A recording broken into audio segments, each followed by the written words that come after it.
Won't you walk my way? Will you tell me what you wanna say? Hey, I can see you written on your face, babe. Will you let me be your safe escape, babe? And you walk my, won't you walk my way?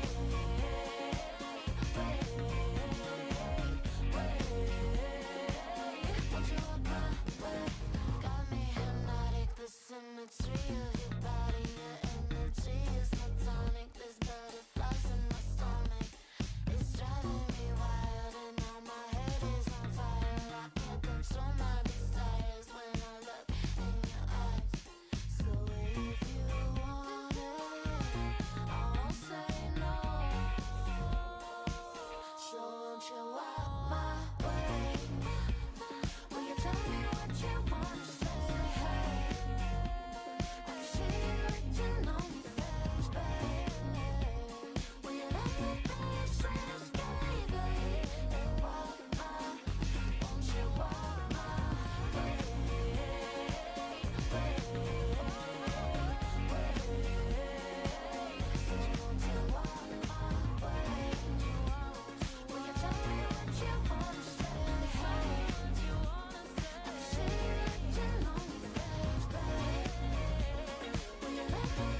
wanna see you in the dark.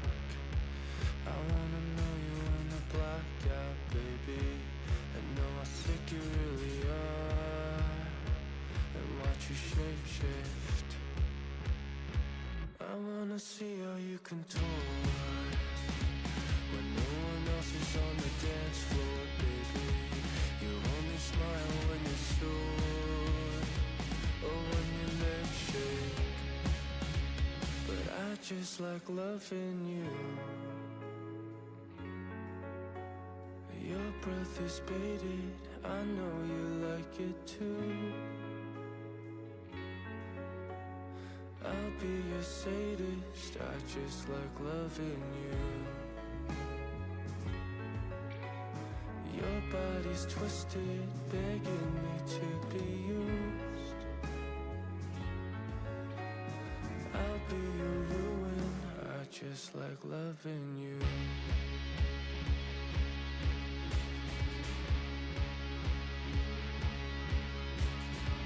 I wanna dig into your skin, bury my head and let the cold air creep in. You only smile when it stings. Don't you think of letting go? 'Cause I like it when you're happy, and you're happiest when you ache. Don't know why it is, but please to give you pain. I just like loving you. Your breath is bated, I know you like it too. I'll be the sadist, I just like loving you. Your body's twisted, begging me to be used. Yeah, yeah. I'll be your ruin, I just like loving you.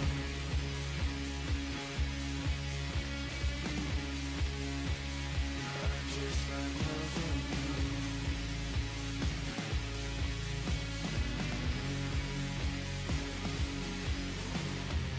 I wanna see you in the dark.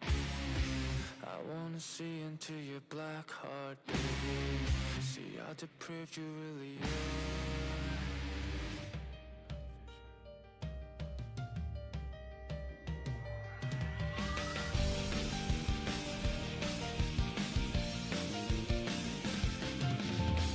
Dripping wet and always far overdue. Skies are black and no one to call out to. Filtering breath hanging in the cold air. 100 years of glory and sadness too. Nothing could compare to all you've been through. In this long despair, tears are falling, falling. Rivers calling, eyes are shut tight, can no longer fight. But don't you forget to keep your head up high. In this free tool of rebirth, the kingdom shines bright. So rise up from the ashes, dear one. Rise up brilliantly. Go rise up with the flames of victor. Radiant sorrow, beauty. No turning back, no making back. Embracing all the darkness. So rise up from the ashes, dear one. Glory bright and bold. Go rise up.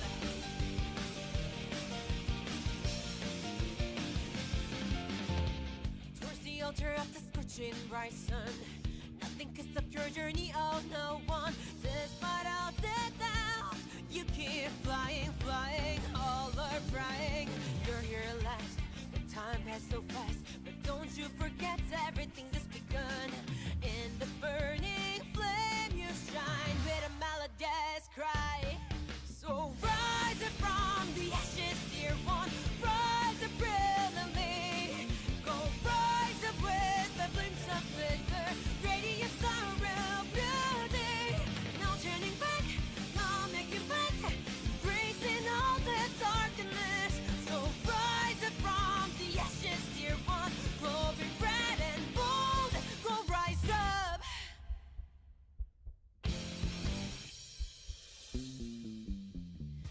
At times you get dragged down to the pit again and again. thrill, just catch your breath this time. Go rise up. So rise up from the ashes, dear one. Rise up brilliantly. Go rise up with the flames of vigor. Radiance of real beauty. No turning back. Go make it back. Embracing all the darkness. So rise up from the ashes, dear one. Glowing bright and bold. Go rise up.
Good morning. Welcome to the SWC2024 Championship 2024 APAC Group D. My name is Sean B. And today, I'll be with you guys once again for this prelim. So, hope you guys are having a fantastic weekend. Welcome to the stream. How are you guys doing today? I think you might notice that I took off my jacket, but I'll put it on later, okay? Don't worry about it. But today is going to be APAC Group D, the Japanese group. So we had an open qualifier for Japan earlier, you might have noticed. That is a separate thing, okay? Because the final will be happening in Tokyo, Japan. So Japan will have an extra open qualifier, similar to last year where the final happened in Bangkok, Thailand. Then Thailand also has an open qualifier. Today is the usual APAC Group D, which is going to be the Japanese group for the APAC region. So all the Japanese players who participate in the open qualifier, I think all of them, or almost all of them, some of them, will be having another opportunity here in APAC Group D to qualify for the APAC Cup happening later in Ho Chi Minh City I think in October for the APAC Cup. So we're going to be taking a look at all the information for the APAC Group D today, including the SWC2024 Championship Final 2024 information as well. It's going to be very exciting because I get to see some of my favorite Japanese player competing once again. Anyway, let's take a look at the SWC2024 Championship 2024 overview once again. The schedule happened since August 3rd all the way to November 9th. We're going to have America Cup, Europe Cup, APAC Cup very, very soon here. We finished the China qualification. We also finished the open qualifier Japan. And we are now wrapping up Group D for the APAC prelim. We had an amazing Group A, B, C. They all happened in double elimination. And Group D will be the same as well for the APAC Group D. Wait, what am I saying? And once again, just to remind you guys that all the players that participate in SWC are all top ranker in World Arena Season 28 and 29. And for the World Final happening at the end, there's going to be a final best of 7 this year. So it's going to be very, very intense for the World Final. And new information just came in. The venue for World Final will be at Shinjuku Sankaku Hiroba in Tokyo. You can now buy the ticket to watch SWC 2024 final, and the ticket price will be 1,600 yen. And if you come to the event, there's going to be so many new merch be sold at the event. So, hey, if you are in Japan, will be in Japan, or live in Japan, then you might want to check out the website for the World Final ticket. I'll be there. I'll be seeing you guys around the venue. So I hope that I'll see you guys there as well. And also, for the in-game event, we still have the SWC 2024 emblem. So every time you watch a live stream, you get a chance to No, you don't get a chance. You will get the coupon for various different rewards and a lot of different scrolls, and especially the SWC 2024 emblem you can exchange for various reward in-game. Now, let's take a look at the upper bracket for today prelim. We are seeing ETOWARU, MATSU, OSSERU, OSADASAN, Takuzo once again. I think we also saw Blue Whale in an open qualifier. There's a new face in match number 4, Mr. LUONG fighting against OSADASAN. All right, guys, I am so excited. Group D is about to happen once again. The Japanese group that had very different meta compared to the rest of the world. So I wonder if it's going to be the same. Let's find out. In the very first matchup between ETOWARU and MATSU. So first, going to be ETOWARU profile. We are seeing some Laura Gianna action with a lot of speed lead. But I wonder if he's going to draft the same thing here once again. So we saw last time he didn't do really well in the open qualifier. Maybe he's going to use that as a learning lesson for today's prelim and draft differently. Surprise the enemy with drafts that he has laid out. On the other side, we have MATSU. Also very similar drafting style over there with the speed lead and the Laura. So I think it's going to be a Laura pre-ban for these two players, or Laura first pick for these two players, or maybe they will skip Laura altogether and pick something else entirely. We can't be so sure. This is SWC. You have to play a little bit different potentially to surprise your enemy and take the W. If you play the same thing as before, maybe they've already figured it out. Maybe they're gonna ban your best unit. A lot of things can happen. Here we go. First match of SWC 2024 8-pack Group D is about to happen. So settle down, grab your food, grab your drink, because it's going to be a long day ahead of us. Many matches to go, but very fun instead. All right, guys. You guys are ready. 8-pack Group D Japan is about to happen between ETOWARU and MATSU. Both are veteran player in SWC. We've seen them many times before in previous year. So they're here to try to get their ticket into the APAC Cup. Let's go.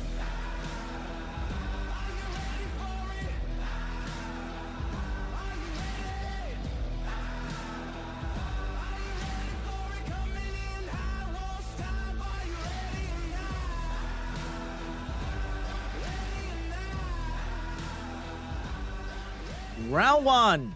First match today, MATSU and ETOWARU. Let's take a look at the pre-ban between these two players. We might be seeing a Laura pre-ban and maybe an Oliver pre-ban or Gianna pre-ban.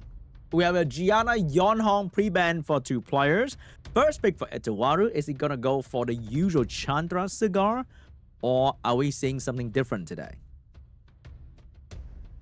First pick locking in. What is it going to be? I feel like you can't really play RTA without a speed lead nowadays, to be honest.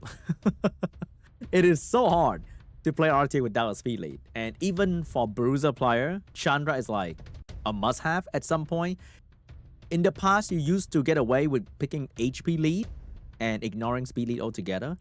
But even the bruiser players start picking a lot of speed lead nowadays because Chandra is so strong.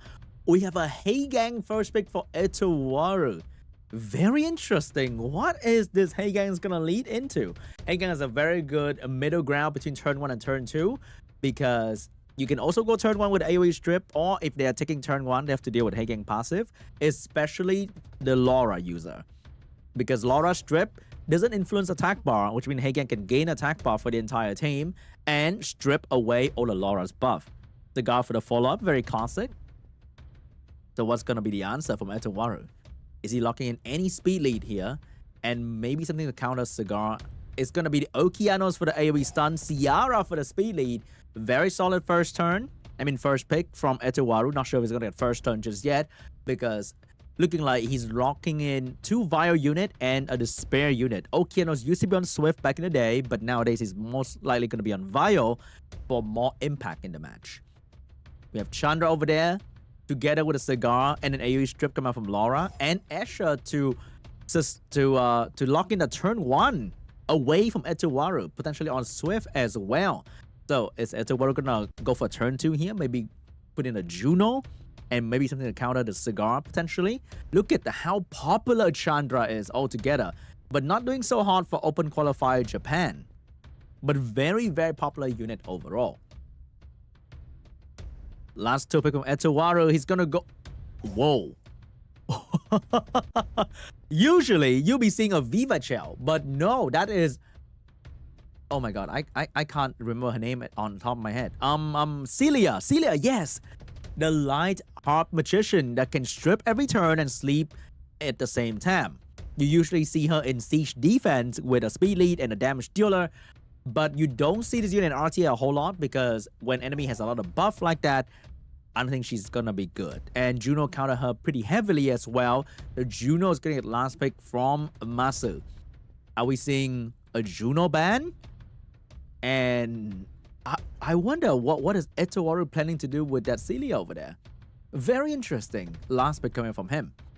Maybe that was the trap I was talking about, because you have to shock the enemy a little bit, and if they don't know what to do, then you can keep using it against the enemy. We have Asher ban, so less healing for MATSU. We have Oliver ban, less control for ETOWARU. But ETOWARU control seems pretty good, but he doesn't have a healer. So let's see if his control actually land on the enemy. But we know that version belongs to the Laura, potentially on Vio as well. Here we go, dropping it hot on the Heigang team. Heigang giving attack bar to the entire team, countering the Laura as expected with AoE strip. And now Okino is going to follow up. But then, how is he planning to kill the Juno?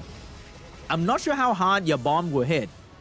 Maybe he can do it. Just maybe. Oh, the Ciara is going to drop a bomb on Cigar and miss the bomb entirely, but get a Violent Pro, and now the bomb is available once again. But can she take a turn? Because both Juno and Cigar are looking like they're about to get a turn. Juno getting her turn, doing massive damage. Cigar get a turn as well. Having the reset and putting on the Ciara, taking her attack bar away as well. Okeanos following up with an increased cooldown onto the Chandra, but nobody is stopping this Juno from taking down the Ciara.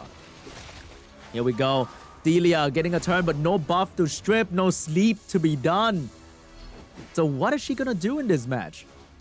I'm not so sure, but I know that Ciara is about to go down very, very soon here. The guy with a defense break, locking it in onto the Celia. Okeanos has used all his skill, and now he has to skill one and wait for his skill to come back. Meanwhile, Ciara is going to go down to the Juno and the Laura damage with a small violent proc right there. Another sleep proc as well. And Laura has all her skill available once again. Juno changing target to the Celia. Celia is about to go down very soon here. Big damage onto the Okeanos from the Chandra as well. Cigar with the provoke. And the violent proc. And that Celia is about to go down very, very quickly here to the Laura skill 3. And I don't think that anything ETOWARU can do anymore. First game belonged to MATSU.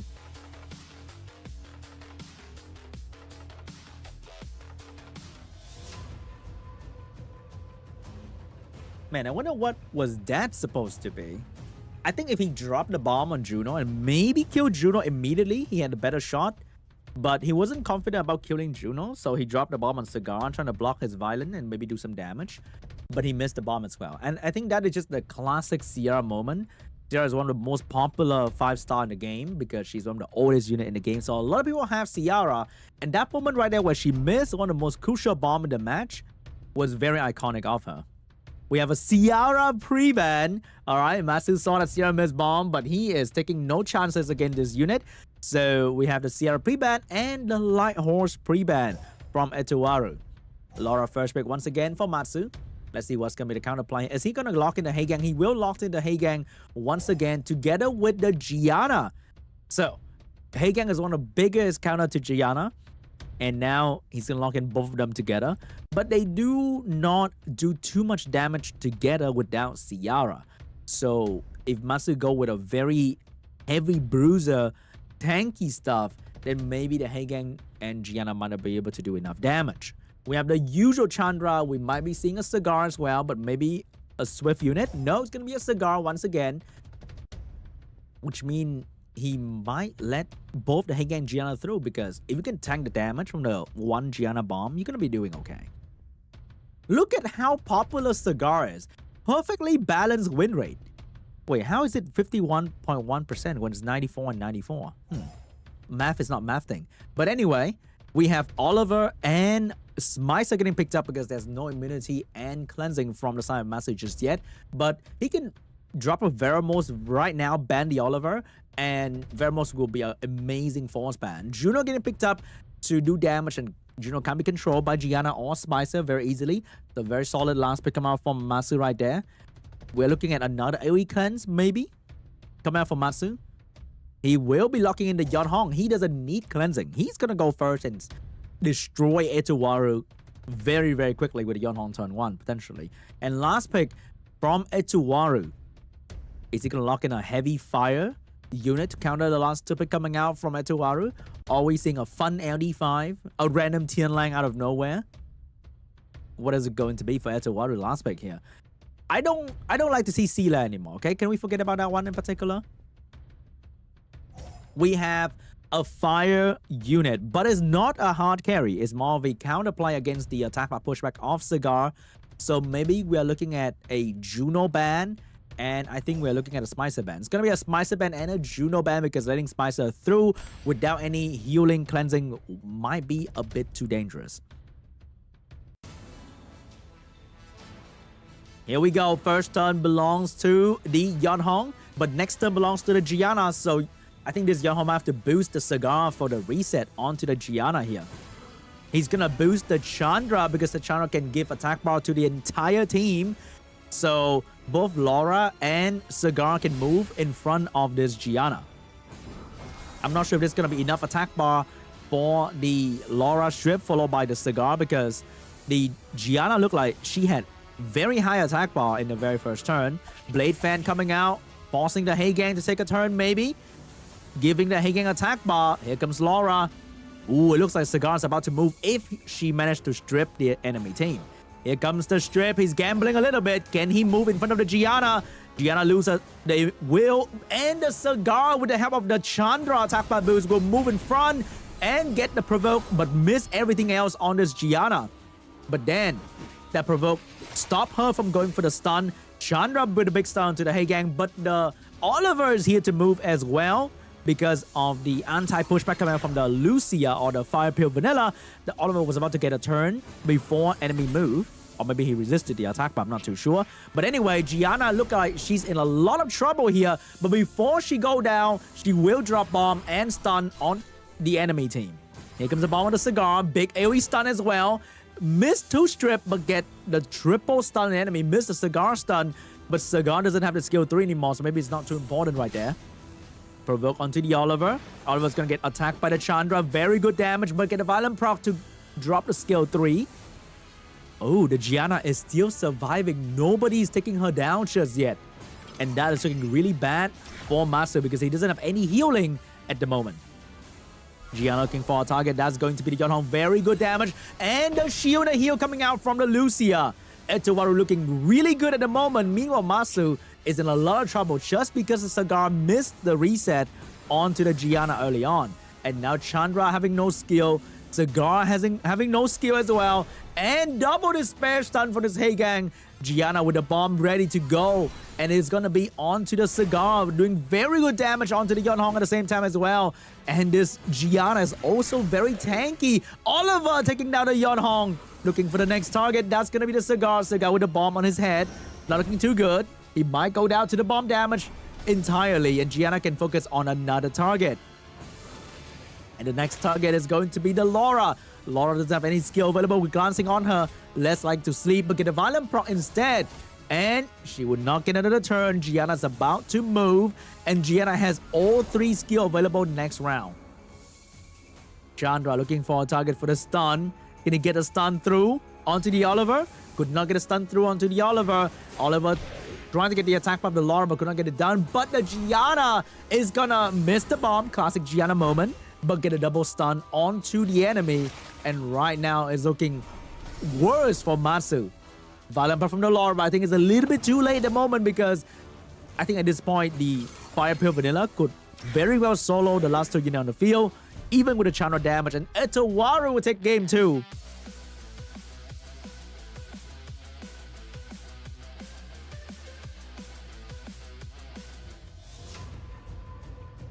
Amazing play from MATSU just for Cigar to miss the pushback and the reset.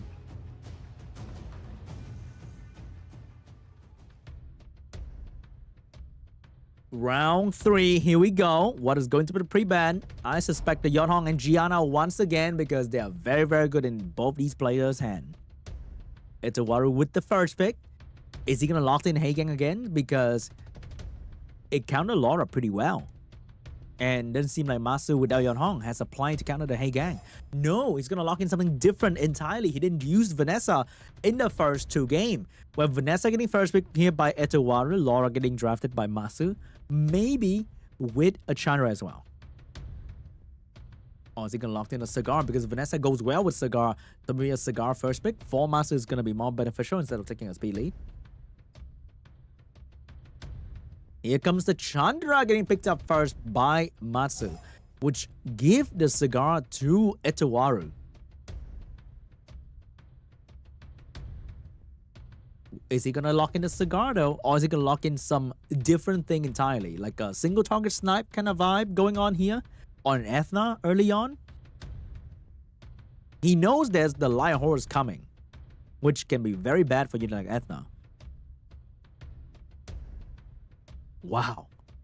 He's changing it up. He's going to go for Haegang and Okeanos. Very low damage in the first 3. Allowing for a Chow last pick coming from MATSU. Not sure if it's a good idea, but he definitely has the strip and the stun at the moment. We might be seeing some sort of Juno Josephine Chow coming out from MATSU here.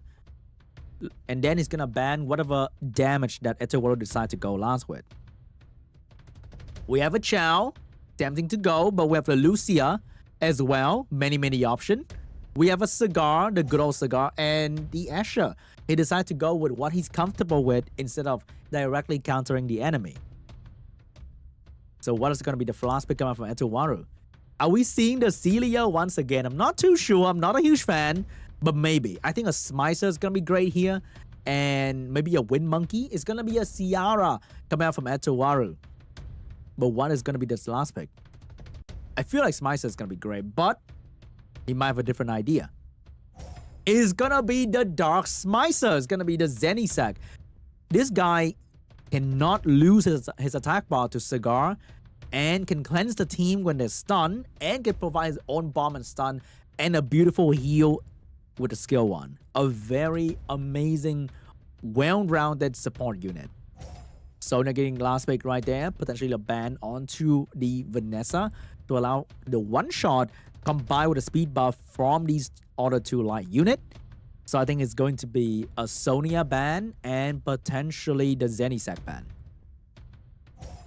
It's going to be Vanessa ban. It's going to be the Vanessa and a Sonya ban. So MATSU's going to get turn 1. And if things goes right, I think he get the control. But Zenisac's going to be the one that disrupt the combo of MATSU. Here comes the Asher with the boost.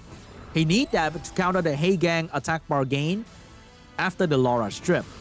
Here comes the Laura with the big AoE strip and the buff for the team. Beautiful strip on everybody, doing very good damage. And the Haegang attack bar boost did not save ETOWARU. And Chandra is going to boost even further with a skill 3 and putting Soul buff and Despair stun the Okeanos. Remember, Zenisac can cleanse that away. The Cigar can take away the skill of Ciara right now. So no more damage coming out from ETOWARU. Cigar looking for a target. And that is going to be the Okeanos. He decided to take away the AoE stun instead of the damage because he believed that the provoke is going to land onto the Ciara. And he can take down Ciara with the Asher very quickly. Ciara, no matter how you build her, she'll always be on the easier to kill side. And she's going to die to damage instead of being controlled by Cigar skill 3. And damage coming out.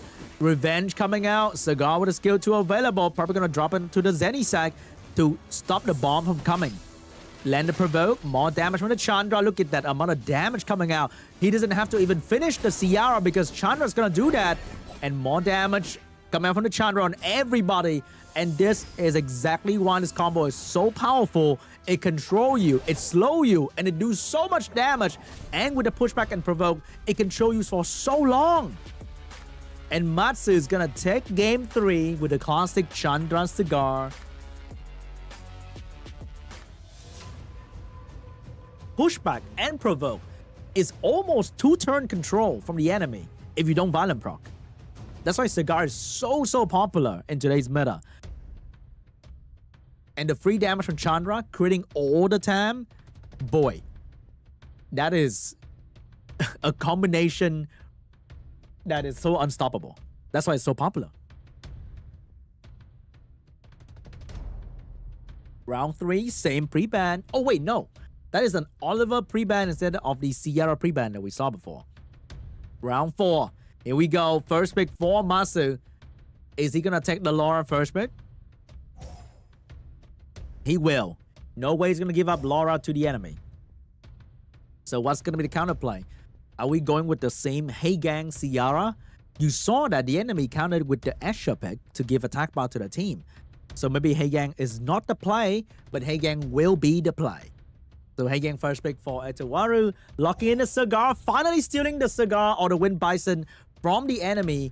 And now without Cigar, will MATSU lose his advantage?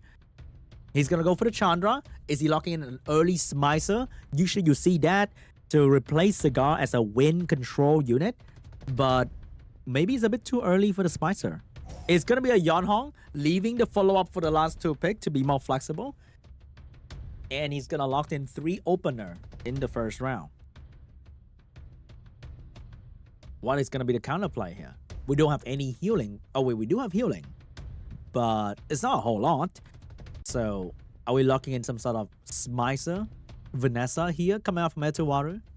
It's gonna be a Gianna getting picked up. It's gonna be Ciara getting picked up as well. More damage, more control coming out from ETOWARU. So are we picking anti-CC unit, or are we locking in also more damage coming out from MATSU here? Is he gonna take the bomb head on? He is locking in damage. He will lock in the Vanessa for the speed lead. And that's gonna allow the Sonya to one-shot anyone freely if ETOWARU is not Sonya proof. I feel like that's going to be a Sonya ban and pick some sort of healing AoE, because the combination of Chandra, Laura, and Yeonhong doesn't give CC. It's giving going first and not doing much. So I think the draft is looking really good for ETOWARU, unless the Laura goes a little bit uncontrollable. So what is it going to be for ETOWARU? It is going to be the Smicer last pick. Very beautiful. We're going to see a Sonya ban, and I think we have to see a Smicer or the Hey Gang ban so that Laura can actually do things turn 1. What is it going to be for ETOWARU? It's going to be a Smicer ban. It is going to be a Sonya ban. MATSU will have to deal with the Hey Gang passive without the help of the Escher. Can he get it done? And after MATSU's strip, where is the real follow-up? That is also another big question he has to answer. Here we go, boosting the Chandra once again to boost the team so that the Laura can strip and the Hey Gang passive would not boost enough bar for ETOWARU team. Here comes Yeonhong with a skill 2, looking for a target. That's going to be the Gianna, doing very good damage onto the Gianna. And he is praying for his Laura to go crazy. Here we go, Laura dropping it hard. No violent proc, which means Gianna's gonna go next. Here comes the bomb, here comes the stun. And there's nothing that MATSU can do. And remember, the Chandra was on his spare, so no funny proc business coming out from this Chandra. So everybody's taking heat. He can reset the Vanessa for the kill from the... No, he's going to reset the Chandra to be safe instead. And the Sierra bomb, who is going to go on. The bomb from the Gianna is going to block the Violent Proc from the Laura. More bomb onto the Chandra. He is going to lock in the damage onto Chandra and the Laura instead. Here comes the Hey Gang, pushing down the attack bar of the Yeonhong. And Cigar doing more control onto the enemy with the skill 1. Big provoke. No provoke, but get a Violent Proc with the skill 2 right there.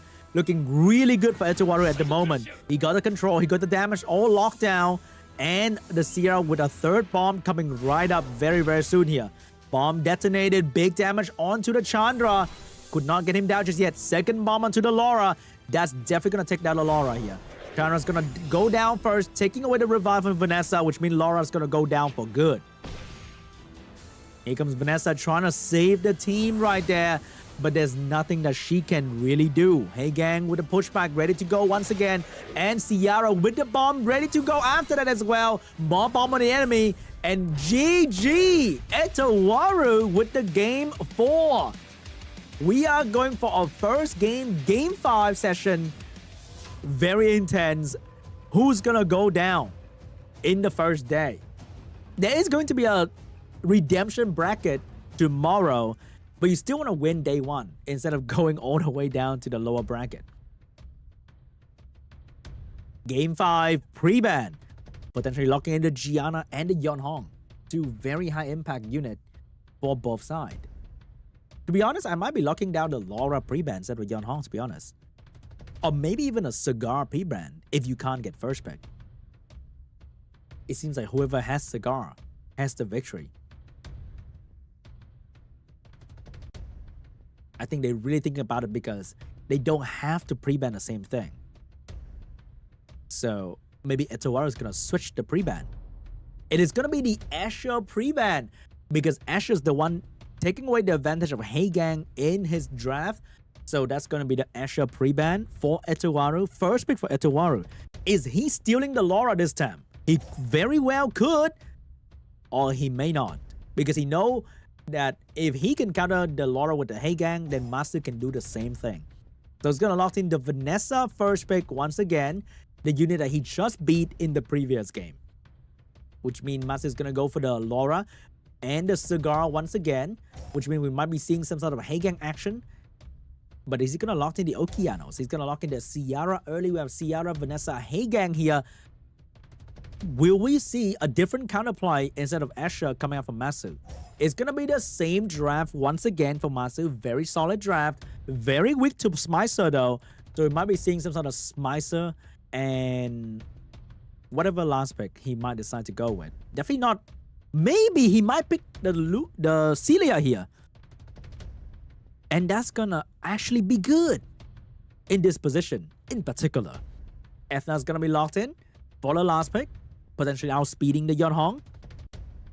And the last pick is going to be Smicer, and it's going to be Ethna for the turn 1 contest. What is going to be the answer coming out from MATSU here? Is he going to let the Smicer through or the Ethna through? It's going to be decided through his last pick. It'd be fun if he picked Antares right now. But I don't think you want to do that for game 5. It's gonna be a good old Velaju completing the trio, and Velaju scale really well with the Laura as well. So I think it is going to be a Smicer ban, and it is looking like a Velaju ban as well. Because Velaju give a lot of uncertainty for the team like ETOWARU without cooldown reset, and especially when your Sierra can miss bomb. Is it going to be a last pick ban, or is it going to be a Laura ban? Because, you know, you can always ban Laura. It's going to be a great day when you don't have to deal with Laura. It's going to be a Smicer ban. It's going to be a Yeonhong ban. ETOWARU with the Haegang and the Ethna. The Ethna might be going first, but then there's no real follow after this Ethna. So I'm not sure if it's going to be impactful enough for ETOWARU. Ethna off wheel going first. Very, very fast. Going for the AoE damage with the attack bar gain. Can she stun somebody here? Here we go. Skill 3, lock and load, ready to go. But which one? It is going to be the Laura. She get the stun, and follow-up will be the Haegang. But Chandra is kind of in between the Haegang and the Ciara. The not tight enough speed tuning between Haegang and Ciara is showing, and he could not bring himself to go for the AoE. And now Chandra is going to move in between, providing the attack bar for the team. And after that is going to be the Cigar with the strip and reset, potentially onto the Ciara. It is going to be onto the Ciara. He gets it done. Ciara without bomb is like Shambi without a mic. Very useless. And now Vanessa coming in hard with the defense break. Could not get it on the Laura. Looking really bad. Laura has the AoE. Both AoE ready to go, and she might drop it at the same turn. Big damage from the Laura. Ethna get a turn, but with defense buff, MATSU's not going to take a lot of damage right there, and she doesn't have to strip anymore. Laura very, very tanky. Chandra with the protection and the stun available from skill 1. He's going in. He's looking for a target. It might be Hey Gang. It might be Ciara. Which one is it going to be? It's going to be the Ethna. He want to bring down the Ethna early on. Here comes the Cigar Provoke. It is going to be on the Hey Gang with a skill 2 available. It is going to be on the Hey Gang. Ciara, no more target to hit. He's going to go for the Chandra, but barely did any real damage. Big damage from the Velajul. And a Violent Proc with the defense buff. Huge damage from the Velajul. And the Laura with the AoE. Was that really a Laura AoE? She barely did anything. That is very surprising. But now the Ciara's gonna get stunned by the Chandra skill 1. Provoke from the Cigar as well. Big damage from the Velajul.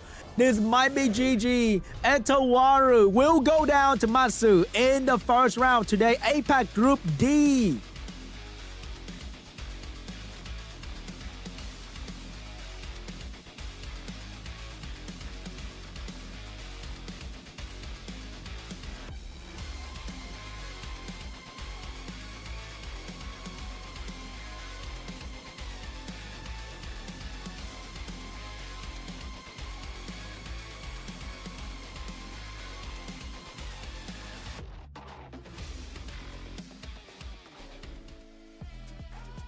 And let's take a look at the result once again between ETOWARU and MATSU. Very intense exchange from these two players.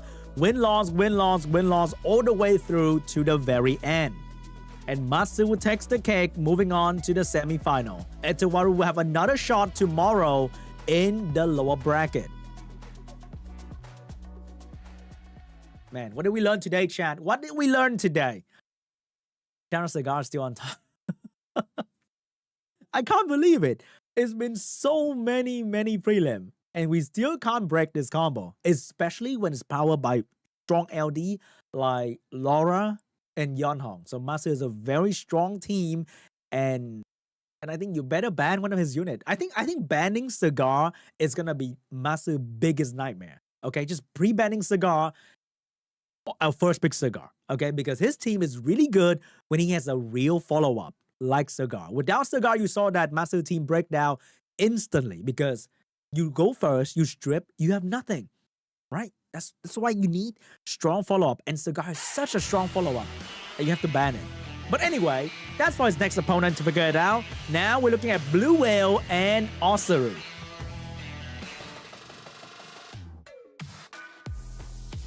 Let's take a look at Blue Whale's profile. Wow, it seems like Laura is a very common unit in this bracket. We have Laura combined with Wunsa and Maximilian. Very strong turn 1 player here with 2 incredible strip and crazy follow-up in his draft.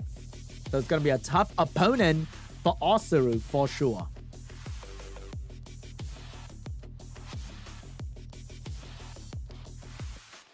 Oh wow, I saw the career. He is in the open qualifier, but this year, so it's actually a new challenger. On the other hand, we have OSSERU, a very common player in SWC, a veteran, I might say, and also a Laura enjoyer.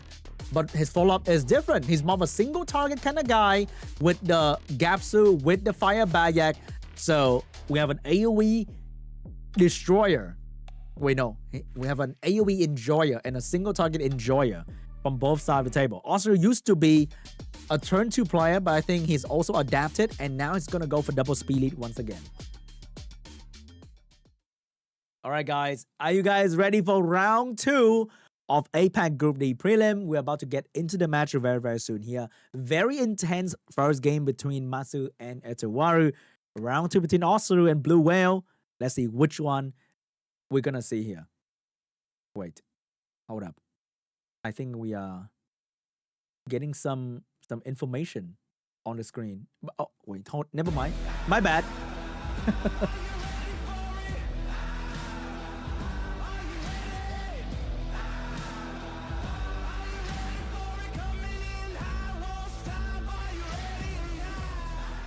Anyway, don't mind me. We have OSSERU and Blue Whale once again. First pre-ban is going to be the Water Twin Angel and the Zabala. 2 potentially swift unit come out from 2 players, which means they are trying to block the turn 1 from each other. We have the Oliver getting first pick, Over there, we have the Laura Chandra getting first pick. Ooh, are we seeing a MATSU coming out from Blue Whale? Laura getting picked up. We have the Mouse getting picked up from OSSERU. Ooh, very interesting here. We are seeing the meta of the past and the meta of today. But as you can see, Mouse is winning a lot in the Open Qualifier Japan and overall in SWC2024. Not a very popular unit, but when used correctly, very, very strong. And definitely countered the heavy buff style coming from the Chandra and the Laura first pick. Here we go. What is going to be the last pick coming from these two players? We have Sierra and Village over there. Very solid pick. Good damage, good protection. OSSERU with the Fire Cassandra. Or I should say, wait, what's her name again? Federica for the last pick. Definitely going to be on a Nem Will trap build to counter the Laura and the Sonya last pick as well. We have a Leo last pick coming out to counter both the Mouse and the Sonya damage that scale with speed. Or maybe it's a trap Sonya. Maybe the Sonya's on Rage Blade or Rage Nemesis. You never know. We're seeing some potential trap build coming out from OSSERU. Leo ban, Oliver ban. So OSSERU is giving the turn 1 all the way to Blue Whale. I'm not sure it's going to be a good idea because if Laura get a violent proc, all your trap will go to waste instantly. Here we go. First turn belongs to the Laura. Gonna go for the AoE slow. Get double stun, triple slow. And did not trigger any Nem trap from the Fire Cassandra. Not looking good at all for OSSERU. Oh, anyway, Blue Whale triggered a trap. Sierra's gonna go down. I'm not sure if that was intentional coming out from the Chandra. He just literally triggered the biggest trap card. But right now, he's gonna pop the passive on the Fire Cassandra. Slow debuff on the entire enemy team, looking really good. No strip. Oh wait, beautiful strip, but didn't take the invincibility. And I think the Fire Cassandra is gonna go down right now. And it's not looking good for OSSERU. He did get his trap through, kill the Sierra, but everyone else is gonna go down to the slow debuff of the Laura. Great strip from the Juno, but I think it's a little bit too late. The Mouse is not doing anything. It's getting constantly control and being slowed down, which is Mao's biggest enemy, the slow debuff. Beautiful damage from the Juno, but then is it going to be enough to take down? Oh, beautiful stun coming out from the Mouse as well. But with the heal from the Velajo and the big damage from the Chandra, is this Juno gonna be enough? Big damage onto the Mouse. Juno still hitting the Laura, but could not get through the protection of the Chandra. And right now, Juno's gonna be the last one standing, and that's gonna be GG. Blue Whale will take game 1.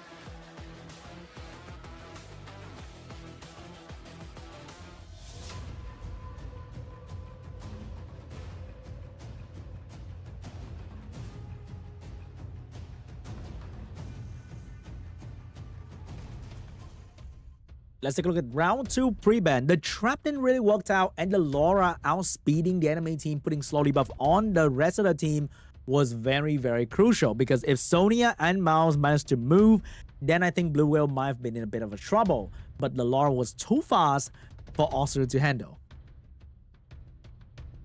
I think the Chandra was going for the strip stun, but the chance for that happening was not exactly very big.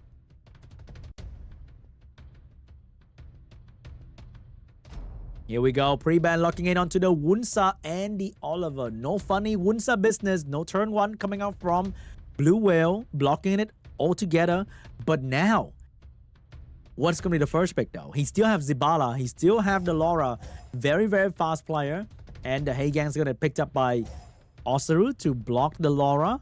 Are we taking a page out of MATSU's book and pick up the Asher to counter the Heigang? We have the Chandra and the Cigar getting picked up. A very similar style to MATSU with the Chandra, Cigar, and Laura. Very strong combination altogether.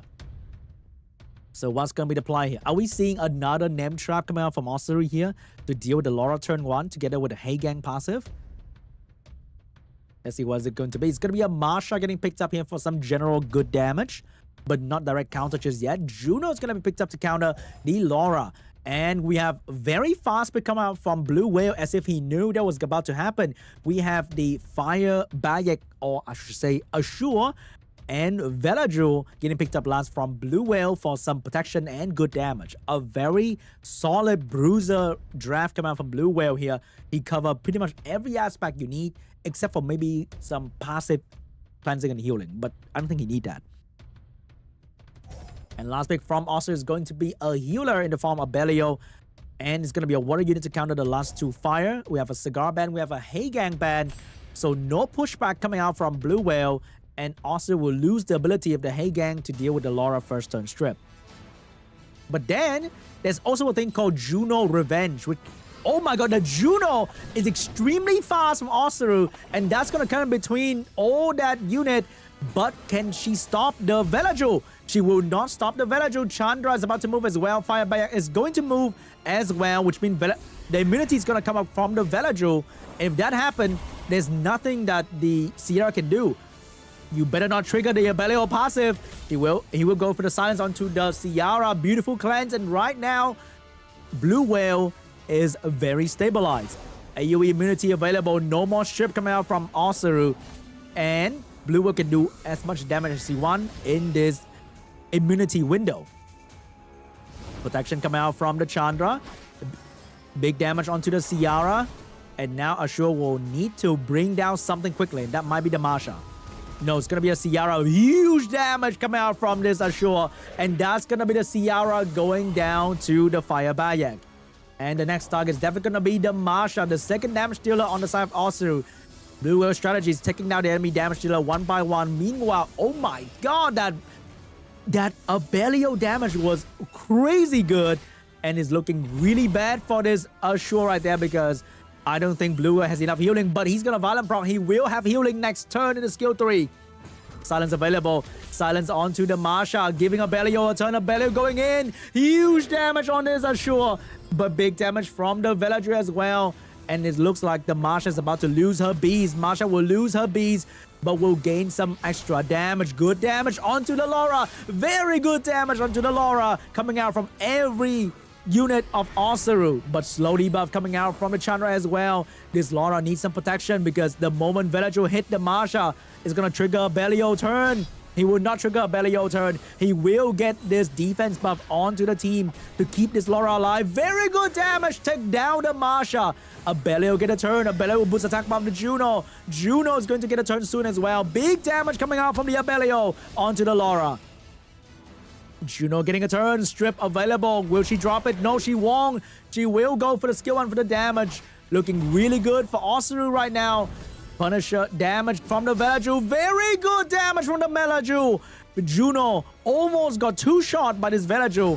She will stay alive for a little bit longer. She will stay alive for way too long. Can this Velajul bring down the Juno? The Velajul will. Juno's gonna go down. Blue Whale once again having the upper hand with 2 units alive. But Abelio is one son of a druid. It will be alive. It will do a lot of damage. It will not go down easily to the Chandra and the Velajul. Velajul coming in. Unlike Juno, this thing is on water element. He can't defense break it too easily. He's trying to do damage, but the Velajul could not hurt this Abelio like how he did with Juno. Abelio swear to revenge this Juno. He will stay strong. He will not go down just yet. And the damage from this Abelio is incredible. Look at how he is bursting down this Chandra. And the moment you hit this Abelio too hard, it's going to gain a turn. He will get a turn with the Violent Proc. Skill 1 doing 3k damage. Very, very good. And it's going to get stunned, but it doesn't care. The Abelio is going to wow blow. Ignore the healing. He will save it for later. And do more damage onto the Chandra. More damage on the Abelio. Abelio with the healing available. Wow cure into a wow blow. This is the wildest Abelio you will see. But the defense break finally go on to the Abelio. Velajul doing very well here. Chandra uses opportunity. Big damage. He'll stun. And a big crit. Abelio will go down. He was not wow enough. And Blue Whale will take this game as well.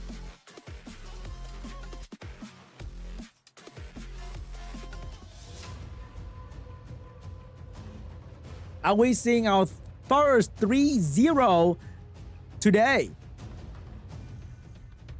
Round 3. What is going to be the pre-ban here for OSSERU and Blue Whale. Are we seeing a Laura pre-ban or at least a Laura steal coming from these two players? Man, Laura is doing so well in APAC Group D. What is it going to be? Are we seeing a Laura pre-ban? Are we seeing a Cigar pre-ban? They're thinking about it because it's too obvious to ban the first, like how you ban the first round. They will ban the same thing in the first round. We did not even see these two units being used at all in the second round, but they will keep the same pre-ban. First pick for OSSERU. He will steal the Laura. What is Blue Whale gonna do? What kind of whale he has in his pocket to counter this Laura? It's gonna be the good old Chandra Cigar. No. Okay. Little flexing. We have the Oliver. We have the Marsha getting picked up by OSSERU. Blue Whale. What is gonna be the answer for Oliver Marsha here that can combine well with Chandra Cigar? We're seeing Fire Bayak. We are seeing some RGB action. We have the Heigang getting picked up as well. Look at Oliver, very popular, very balanced. So what's gonna be the answer for the Heigang? Is he gonna pick up like an Escher or a Robo to counter this Heigang? It's gonna be Sonia trying to snipe the Heigang or the Cigar turn 1 together with a speed buff from the Laura. And last pick will be the Sierra for even more damage coming out from OSSERU. What's gonna be the answer for these two drafts here? Are we banning out the Laura? Are we banning out the Sonia? It looks like gonna be a Sonia ban. And the Juno is gonna be there to deal with the Laura and potentially AoE control OSSERU team with some lucky despair stun. Ooh, Juno also doing very well in Open Qualifier Japan and one of the most popular units for RTA in SWC or just in general. Juno is a powerhouse of a unit. Here we go. We have the Heigang. We have the Laura ban. Wait, Blue Whale is going to take this Sonia head on. Is he Sonia proof or is he too fat for Sonia? Let's find out. First time belongs to Sonia. Going in hard. Oh my goodness. That Chandra just went back to storage. And oh my goodness. Wow. OSSERU just tap. And Blue Whale is gone. He ate that whale up. Oh my goodness, that was so fast. I guess the whale was not as fat as he thought he was. He could not take the hit. All right, no more Laura. OSSERU is now playing for real. Here we go, first pick for Blue Whale. What is it going to be? Better not get one shot next time. Is he gonna lock in the early Laura? I mean, no more Laura. Laura's pre-ban. So I guess we're seeing the good old Chandra Cigar. Now OSSERU's gonna break up the combo. He destroyed the Chandra just so that he can take it next game. But what's gonna be the follow-up after this Chandra though? Is it going to be Ciara? Is it going to be Marsha? Is it going to be Velaju? What is going to be the friend of the Chandra in this position? It is going to be an early Ciara for some speed lead action and damage. We have the Assure getting picked up once again. And we kind of need a speedy. So maybe we're going to see the Water Twin Angel getting locked in by Blue Whale. Is he going to lock in the Water Twin Angel? Or is he going to lock in something entirely different to surprise us? Like a Nana, for example. Wow. I was expecting water, but not that. It's going to be the mouse getting picked up by Blue Whale here. We don't see heavy buffing from both sides, so I'm not sure if this mouse was intentional. But we do have 2 more slots for Blue Whale, which it can make it very strong or very irrelevant. Meanwhile, OSSERU seeing no speed lead from the side of Blue Whale. He might be locking in some great Swift Stripper. And nope, it's going to be a Juno getting picked up here and a Marsha for some fun damage. And last pick from Blue Whale is going to be a Barbara. locking in Barbara and Miles with no speed lead is kind of crazy. But Barbara is really good into the double fire, and the speed lead will be the more getting last pick right there. And the last pick from Austin will be a strong win unit to counter the triple water, More getting banned out, and Sona getting banned out. Even though Blue Whale team has no speed lead, I feel like he might still take turn 1 with the Barbara and the Mouse. Barbara going first, Mouse going first, Barbara going next. But who's going to be the target? Is it going to be Masha or the Ciara? Ciara is going to be the target for the damage. Start attacking onto the Masha for some attack bar. And now the Ashura is going to get a turn with the skill 3 available, going straight into the Ciara. And that's going to be insane amount of damage onto the Ciara. Get the Violent as well, dropping the silence onto the Masha. Missed the silence, but it's okay because Cigar is about to move, push back, control the Masha as well. Juno with a stun onto the Barbara to stop it from moving, but not going to be enough. Masha get the Violent proc, but the damage is nowhere near enough to be lethal. Great stun onto the Cigar though, but Ashura is still going to be here. Get another proc to cleanse the Cigar, and one shot. Oh, not going to use it. Going to save it for the Juno later on because the Mouse is going to be here to take down the Masha. Here come Fastling. Big damage onto the Chandra. And now the damage onto the Chandra. Not a single crit, but GG. Blue Whale. Snipe OSSERU instantly. Wow. That was so fast.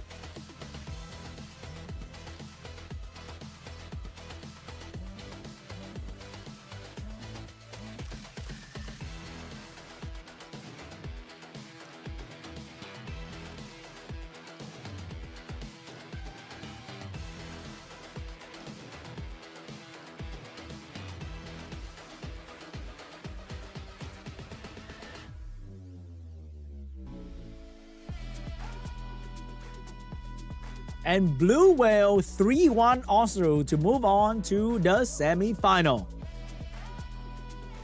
And he's going to meet MATSU. Both are playing Chandra, Cigar, Laura. I wonder who's going to come out on top.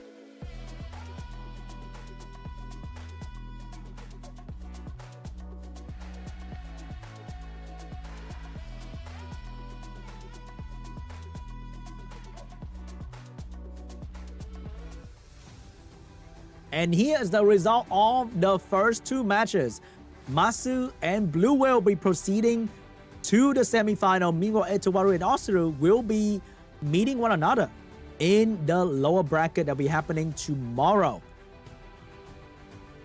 And that was incredible. That was so incredible.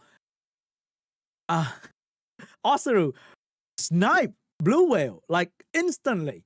And then Blue was like, nah, bro. Let me cook. And then he did the exact same thing to OSSERU. That is so good. But I think I'm going to see you guys after the break for the next round of the semi-final.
Hello, welcome back to the Summoners. I got a jacket now, okay? Welcome back to the Summoners World Championship 2024 APAC Group D Day 1 Prelim. We just wrapped up our first two matches in this quarterfinal, and now we'll be wrapping up the quarterfinal altogether with the next two matchup. So very, very excited because the first one was very fun and intense to watch, especially with Blue Whale and OSSERU trying to snipe one another team. And it was incredible.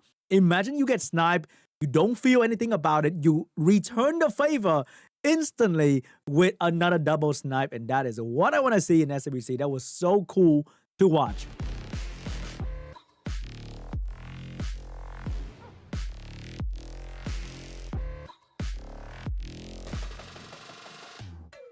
And now let's take a look at the next matchup. First, we have Takuzo on the left side. World Final Quarterfinal. Very, very incredible player last year. This time, he's bringing some snipe energy as well. And that is exactly what I want to see. We lock in some sort of Nikki, Narsha, 02, and Yeonhong for his most common pick. On the other hand, we have Tomoya, who is a new face in SWC 2024, and his most pick is also very interesting. He has the Adriana, he has the Shan, he has the Smicer Marsha. He is also a sniper in a sense, because these kind of player, they want to take down one of your unit as quickly as possible, and it will result into some fun, fast-paced matchup. So here we go, guys. Let's get ready for Tomoya and Takuzo. World final player last year against a new challenger this year. I think it's going to be a lot of pressure for Tomoya. But this is Summoners RTA. Anything can happen in the blink of an eye. So let's welcome our next two contestants into the match. Here we go.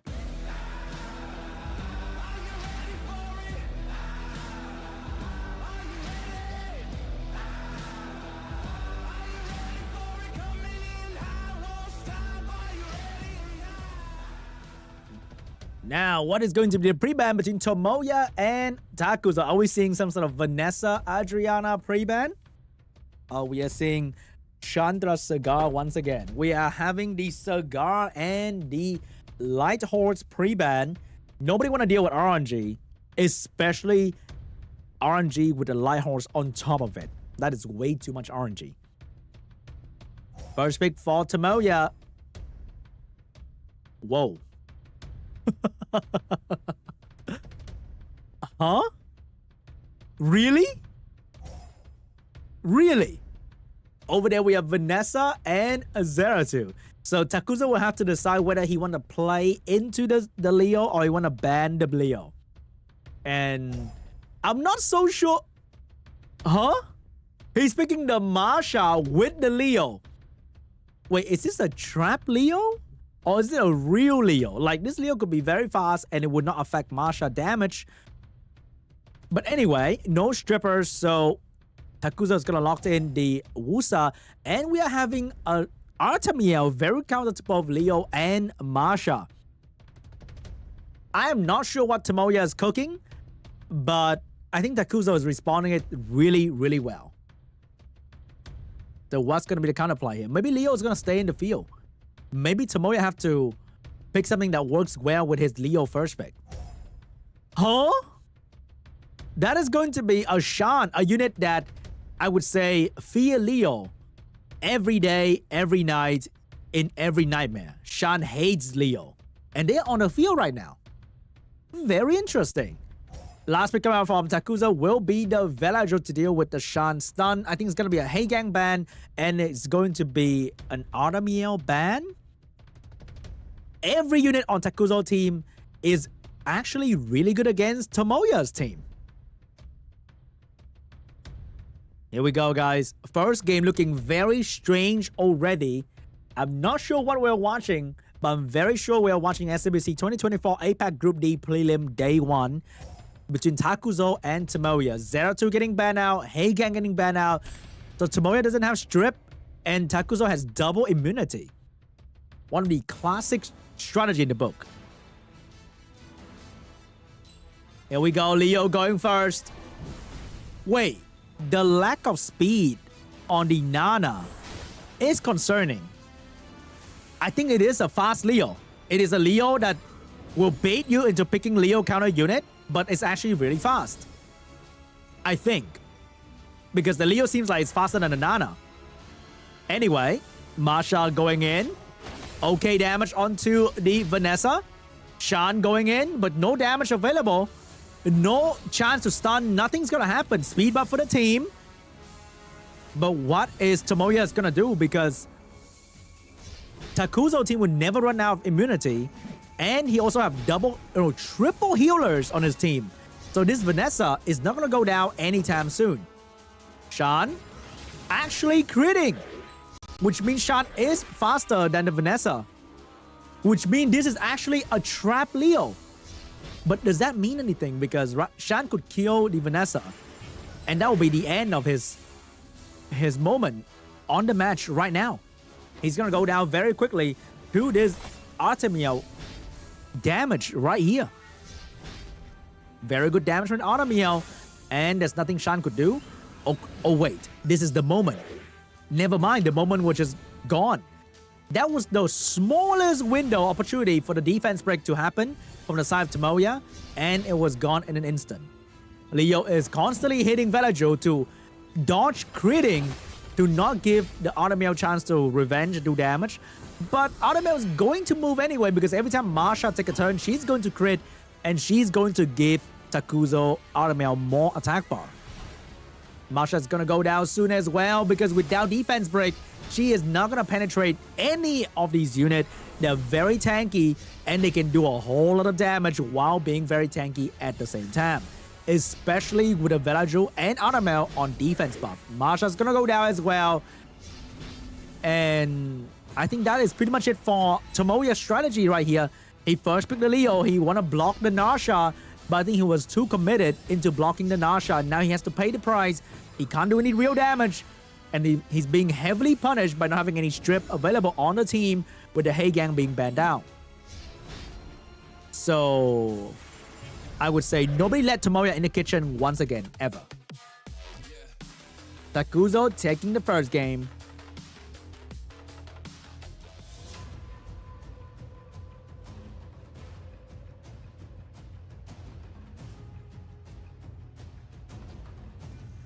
Round 2 between Tomoya and Takuzo. Are we seeing another Leo first pick? Please. Stop. Here comes the Water Twin Angel and the Yonhong pre-ban. First pick for Takuzo. Is it going to be something really out of this world like the Leo first pick? Or are we seeing the good old Vanessa once again? It is the Vanessa once again for Takuzo. And it's going to be the Masha and the Nana for Tomoya. Very good against the one-shot team. And that's going to be the 0-2 and the Horse getting picked up by Takuzo to counter these sort of damage dealer coming out from Tomoya. Is he going to lock in his Adriana? And maybe another damage dealer is going to be a Fire Robo. My man is whipping out some new stuff every single round. Here comes the Fire Robo to counter the constant transformation from the Horse. And a Shizuka to steal the attack buff and the anti-crit from Takuzo's team. On paper, it is looking really, really good for Tomoya, I must say. But that is on paper, okay? Because there's a reason why these units are not popular. Juno getting picked up to deal with the Shizuka. And Mao's getting picked up last to do a lot of damage while being very tanky. And especially because Tomoya has no wind unit to control the mouse. What is going to be the last pick here? Are we banning the Juno? Are we banning the mouse? Are we picking a Leo? No, please, not a Leo. What is it going to be for Tomoya last pick? I think we need a strong AoE, but no, we're going to go for more single target. That's going to be the Barbara last pick right there. I think we might be banning the Vanessa. And even now, the speed situation from both sides. But what is Takuzo's going to ban? Is it going to be the Nana so he can one-shot in peace? Is it going to be the Robo so his horse will not get disrupted? Will he let the double Beast Rider through with the Nana? That might be bad. It's going to be a Nana ban. It's going to be the Mouse ban. Takuzo get the speed lead. Tomoya getting the HP lead. Will this Fire Robo be enough to counter the light horse coming out from Takuzo? First turn belongs to the Vanessa. Defense break on the horse. Juno moving next. Good damage onto the horse. 0-2 locking in. Going straight for the Robo. Very good damage. Get a violent proc. And the Fire Robo counterplay is done. Because even if the Shizuka can revive the Robo, without the Robo passive, which is the main selling point, I don't think it's gonna do enough. Good damage from the... Oh, that was about to be good damage from the Barbara, but not really. Robo coming back with the AoE, and it did something. I'm not sure if it's gonna be enough though. Here comes Juno moving in, trying to stun the Barbara. Could not get the stun right there. Remember, we still have the revive coming out from the Vanessa. Immunity is gonna go up once again, and every turn 0-2 tech, it is going to be a lot of healing for 0-2 himself. 0-2 getting another turn. Unleash Fury healing itself. Big damage onto the Masha. Getting another turn. Big damage onto the Masha. 0-2 looking so strong in this particular match right now. Barbara locking in. Could not really do damage onto the horse. Get a violent proc, but did that mean anything? Shizuka could not bring herself to skill 3 because of the Juno presence on the field with the skill 2 strip available. Masha is gonna go down. Losing the beast to the Juno. Good damage on the horse, but that is definitely not going to be enough. The horse is going to transform once again for the healing with the skill 2. The 0-2 is about to move. Juno is going to wrap up the Masha. And now 0-2 going to switch the target to the Barbara. Barbara getting absolutely smashed by the 0-2. And there's nothing that she can do. She's barely trying to kill the horse. Bring down the horse one time. Shizuka dropping the skill 3, giving free healing to the Juno. Also free dot damage for the Juno with the strip available. Here comes Juno with a skill 2, turning everything to dots. Very, very beautiful strip right there. And Takuzo will take game 2.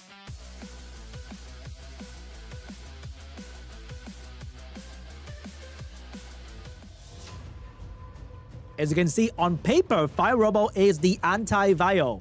But if the Vio unit can kill it first, then it's not going to be anti-anything. That's the problem. Unlike Antares, that actually get a turn, Fire Robo only get attack bar. And attack bar doesn't mean a turn. It's definitely going to get killed before it actually get a real turn. So, are we seeing a Fire Robo buff? Maybe. Round 3 between Takuzo and Tomoya. First pick for Tomoya. We have the horse and the cigar pre-ban. And Takuzo will be forced to pick Chandra and the 0-2 once again. Loving this 0-2 showcase from Takuzo. So what's going to be the counterplay for Tomoya here? He was getting absolutely destroyed by the 0-2. Is he going to pick up something different this time? Is he going to go for Adriana? His ladder strategy in this round is going to be the Water Twin Angel, probably on a Swift set, but he needs a damage dealer follow-up, and that's going to be the Masha. Are we seeing some water coming out from Takuzo to deal with this Masha damage? Look at how popular Water Twin Angel is in competitive scene, because everyone here have insane Swift Rune that makes this unit so strong. With Veladru getting picked up, we have a Heigang getting picked up to deal with the strip into defense break of the Water Twin Angel. So seeing the Heigang. Are we seeing some Heigang counter coming out from Tomoya? We definitely need to see some Barbara action, but it's gonna be the Asher and the Sonya getting picked up by Tomoya. He wants to send the 0-2 home instantly. So maybe we're locking in a Leo is actually pretty good now against the Masha and the Sonya damage. But are we seeing that coming out from Takuzo? Or are we seeing a Reviver? No, it is going to be an Artemel. It might be a Sonya ban so that 0-2 will be alive. And with Artemel on the field, Masha might be in trouble due to the strip despair stun of the Artemel. It's going to be a Heigang ban. It's going to be a Sonya ban. Takuzo will keep his LD5 and Tomoya will have a very hard time trying to bring down his Artemel. But he does have a good chance to bring down the 0-2 early on. if he doesn't get stunned in the process. Here comes the Asher with the boost, the strip defense break, lock and load, but the defense break chance is actually quite low, so he may not, or they may not get the defense break. Oh my god, it almost missed the strip. Get a violent proc though, is it on Vio Bill, which means gonna be a whole lot of cooldown support from this Twin Angel. Good damage, gets stunned in the process. Here comes the defense break. Can it get the 0-2 down? 0-2 is going to go down. The plan was a success. Tomoya locking in the 0-2 kill turn 1. But Takuzo, I think he accepted the 0-2 is going to die with the Automel pick. He won this Automel to carry the game after this. Here comes Automel. Okay damage. No defense break available, not yet. Coming out from the Velajo. Velajo is going to be the next target. And a slow debuff is going to be very, very huge. But the Automel strip the Masha immunity. And now the Trick of Water is going to slow her down. This is going to be very impactful for Takuzo. Defense break onto the Vanessa. The Twin Angel get another violent proc once again. So this time, it will boost the attack bar of a unit and potentially stun. No stun, just going to touch the Automel lightly. Vanessa get a violent proc, shake off the defense break. Tomoya looking very good in this match. The Velajo might be going down very soon here, even with the heal and defense buff coming out from the Automel. Oh my god. With 2 buff on her, Masha still lost the immunity and eat the despair stun from the Automel. That was exactly what Takuzo wants to happen. That's why he had this Automel here in the field, is to control the Masha with the revenge despair stun. But the Twin Angel, on the other hand, is controlling everything else on the side of Takuzo. So he could not capitalize on that turn where Masha got stunned. And right now, the Twin Angel will have the heal and the defense break available. Very good damage onto the Velajo. Velajo might be going down soon due to the damage from the enemy. Heal and the Masha going and dropping the Velajo. Takuzo lost 2 units now, 2 left, but it's not looking good because Tomoya has 2 different healers and they are very good at doing their job. Defense break onto the Automel, and that is Automel's biggest fear. The defense break debuff, nerfing his damage, making him very squishy at the same time. Here comes the heal and the defense buff for the Automel and the protection of the Chandra as well. So right now Tomoya cannot really touch this Automel unless Asher has something to say about it. Asher going in, dropping the hug. Open up the Automel for the Masha to do damage. Is this going to be enough for Takuzo to stay alive? Here comes the Twin Angel doing some work onto the Chandra. Masha still locking in onto the Automel because the moment Automel go down, it is over for Takuzo. Defense break, no strip coming from Vanessa. Big despair stun from the Automel. Chandra with the huge stun and a violent proc and the AoE slow debuff. Suddenly Takuzo is gaining control of the match. But remember, Asher is moving with the heal and the Twin Angel is about to take a turn as well. Beautiful stun and damage onto the Masha. Twin Angel with the stun available. Dropping the stun onto the Automel. And the Asher is going to go in with a heal block as well onto the Chandra. Chandra is about to go down very soon here. I don't think Takuzo have this. It was a very good couple turn for him, but overall, Tomoya has too much healing on his team.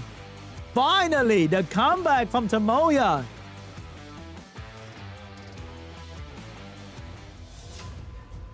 We're going to a round 4.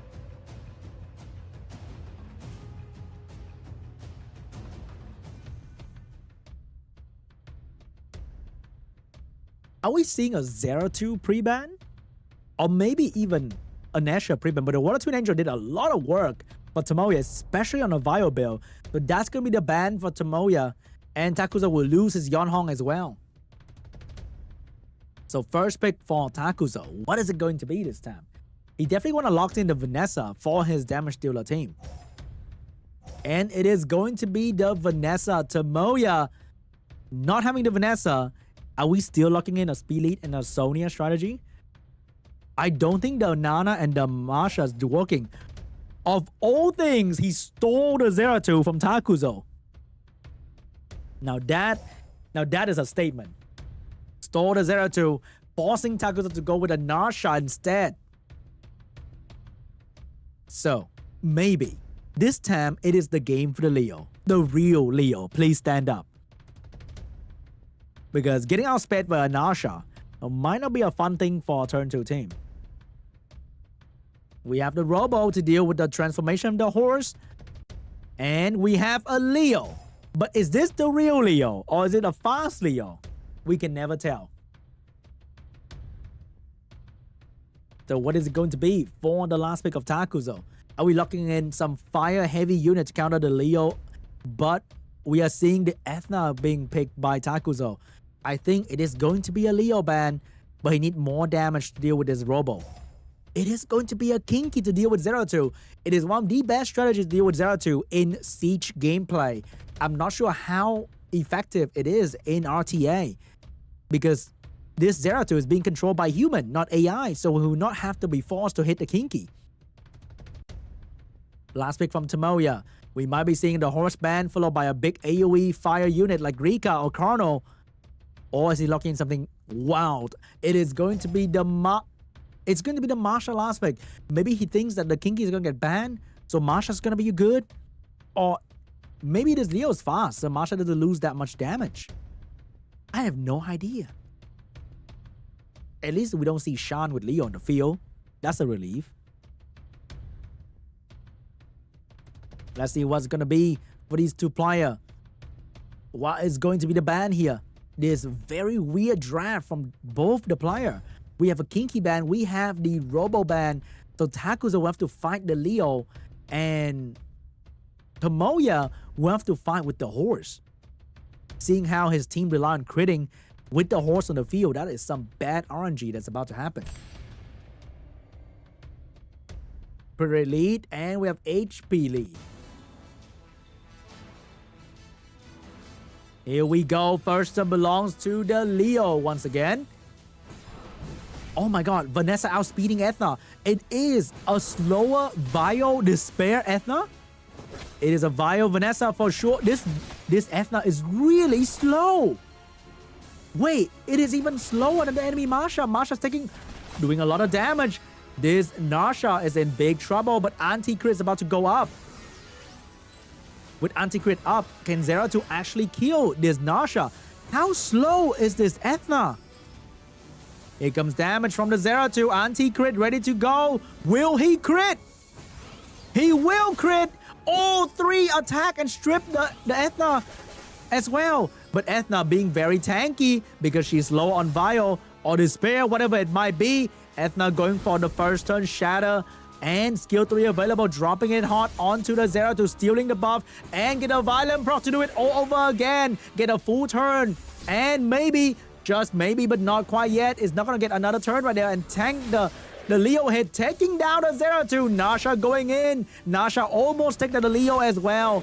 And the Ethna is going to go down, but gain attack buff at the same time, giving the Nana one stack, but that might not be a problem because this Leo is about to go down very soon here. Nana looking to stop somebody from moving, trying to take down the Ethna, but it's not gonna be easy. Shatter coming out. Revenge from Leo, but that's not gonna be enough. Ethna, skill 3 available. Who is she gonna go for? She is gonna go for the Nana, dropping the Nana. She's praying for a violent. Will she get the violent she needs? She will not get the violent. Leo with the skill 2 available. Dropping the horse with the beautiful crit. But he will drop to the Vanessa as well. And the Marsha is gonna farm another stone for the Nana. Taking away the Ethna. Nasha going in hard, take down the Leo. But once again, Leo is back. Nana with a beautiful counter. Double resistance, and that would not take down the Nasha. Nana gonna go down. Vanessa defense break onto the Leo. The Marsha's gonna take down the Nasha. Marsha going in hard. Leo with a skill 2 and beautiful crit on fire. GG. Tomoya will take game 4. What am I watching? What is going on? What is this? These matches are so out of this world compared to the meta draft.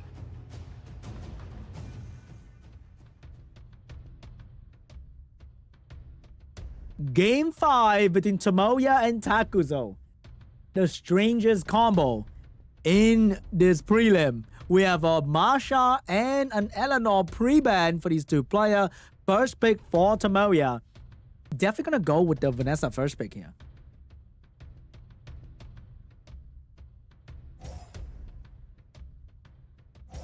Oh my god, of all things, it is going to be a 0-2 first pick for Tomoya. That is so fun to watch. What am I watching? This is like playing Summoners on creative mode. These two players, they're just playing with whatever they like. It's not Chandra Cigar. It is just single target damage dealer and reviver. We're locking in double revive from Takuzo. Are we seeing a Wind Demon getting picked up by Tomoya? We have the good old Cigar getting picked up. As I said, there's no more Chandra Cigar. Can't blame him. Oh, what is this? We have a Yeonhong and a Heigang getting picked up coming out from Takuzo. Is this a Swift Yeonhong? Because there's nothing to follow up after the Swift Yeonhong. Maybe it's a Vio attack with damage attack Yeonhong to follow up after the Vanessa. Diana getting picked up here. Very, very nice Diana draft. But what's going to be the last pick coming out from Tomoya? It is going to be a Belio to cut in between the damage coming out from the Yeonhong. Are we seeing a strong win unit coming out from Takuzo to counter all this water? It is going to be a strong win. It is going to be Sonya that's definitely going to get banned. We know the Water Twin Angel is on Vio, so Sonya is going to outspeed her rather comfortably. But he's not going to lock it in. He's going to go with a Shan. They're trading their LD, what do you call that? Chimera. So Shan's going to get banned. Cigar is going to get banned. Now is Takuzo going to kill the enemy? First stun belongs to the Yeonhong. Is she going to boost the Vanessa for the defense break setup? But even if he gets the setup, can he do enough damage? No, it's just going to be a skill 2 onto the Diana. Diana's going to be the target of the enemy damage. But that was nowhere near enough damage to bring down Diana. Big AoE stun from the Heigang. And Diana will suffer from glancing and attack break, which will stop her from actually transforming. And now that is the end of Takuzo turn 1. The Twin Angel gonna go for the big stun. No Violent Proc from Tomoya just yet. And the target this time will be the 0-2 AoE defense break available from Takuzo. Big AoE defense break on almost everybody, but the Diana's gonna get a turn here to go for the transformation for the big damage onto the Yeonhong. Yeonhong being the target of Tomoya, but remember, Takuzo has 2 reviver, so this Yeonhong is not gonna go down anytime soon before she drop another attack on the enemy. First life gone, 0-2 moving next with the buff, going straight for the Yeonhong, but could not get a crit. Yeonhong healing available, boosting the Vanessa, defense break ready to go. Diana will take the defense break, Yeonhong skill 3 ready to go. Big damage onto the Diana, getting us stacked from the Nana. And now Yeonhong will be the main target once again. Can Tomoya farm these Revive down fast enough, or will Takuzo abuse the Nana passive because another unit is about to go down? Boost from the Abelio, giving the turn to the 0-2. Vanessa with another chance of defense break. Who's it going to be? It is going to be onto the 0-2, take away the 0-2 attack buff. But 0-2 dot is going to do very good damage as well. 3 dots onto the Yeonhong. Is that going to be enough to bring her down? He will change the target to the Vanessa. Very good damage onto the Vanessa right there.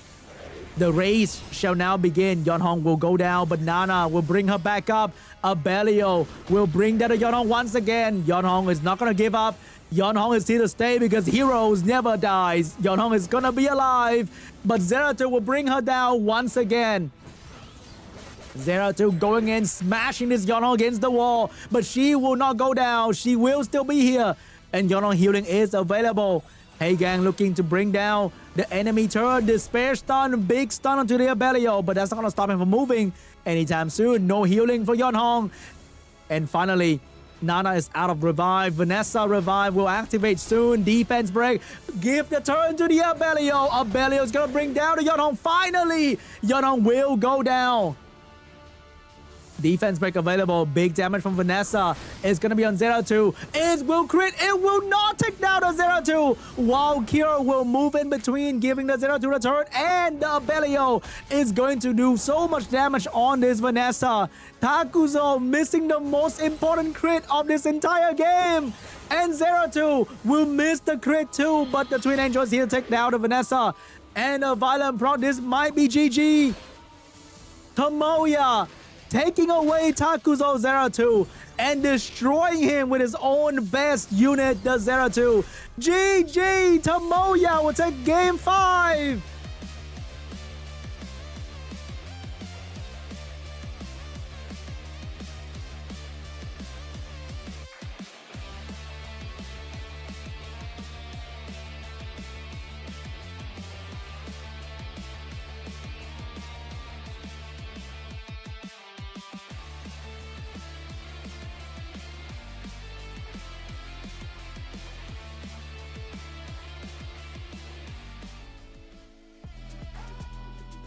Tomoya with the reverse 3-0 against Takuzo. Who would have thought? The best way to beat Takuzo was just to steal his 0-2. Man, that was an intense match with the revive mechanic. Incredible.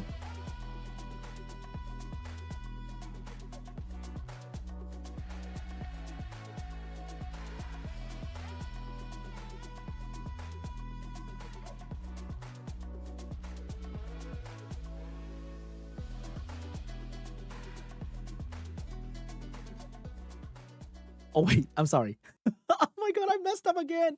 I'm so sorry. Now we're moving on to the next round for the final of the quarterfinal in this APAC Group D prelim day 1 between OSADASAN and LUONG, about to happen very, very soon here. Very excited for that. Oh wait, I think we're having a tech difficulty. Not from me. Not from me, okay?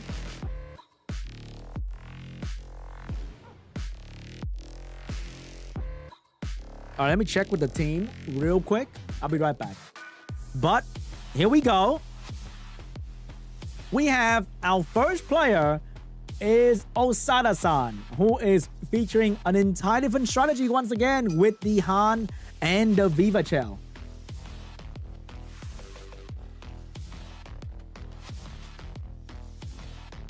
Man, he's rocking some scary one-shot stuff in the open qualifier.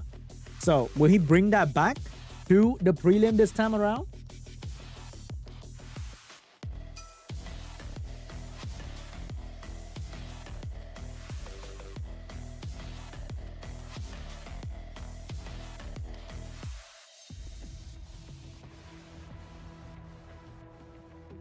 I wonder is he gonna go for the cigar though? On the other hand, we have LUONG or Phong Trao, a new challenger in Group D. And oh my god, look at that lineup. That is entirely different from whatever you are used to in the meta. And he is rocking some high damage in his draft with the Nana, with the Ongyoki. Wait, I think I fight this man a lot of times in RTA. He has a lot of trap as well, a lot of nemesis stuff. I wonder, is he gonna use that in today's qualifier? But I'm loving this draft already. Looking really, really cool.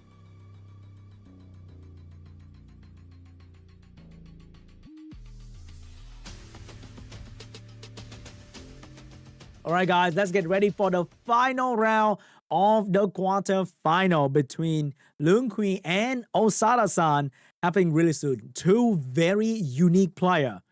I'm so excited to watch. I am so excited. It's going to be incredible. We have some, I don't even know what to call that now. Snipe, cleave, some weird things about to happen. So don't miss out. This is going to be potentially one of the best match for APAC Group D. Here we go.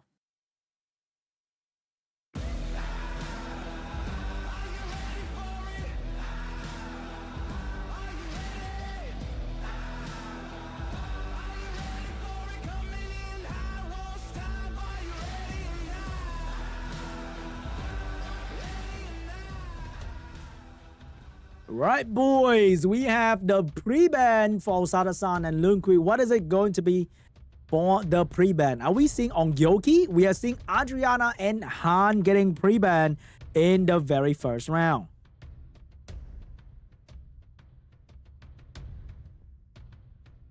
Are we seeing a Nana Ongyoki first pick from Phong Trao? Oh my god, a Nana first pick from Phong Trao. what is OSADASAN gonna do? He has the Viva, he has the Heigang that he used all the time. He also has the Wedgeat and the Cigar angle for the control as well. So, are we seeing the usual follow-up? We are seeing the usual follow-up coming out from Fong Trao. That's going to be the Ongyoki getting picked up here. Oh, I think we have a slight connection issue here from one of the player.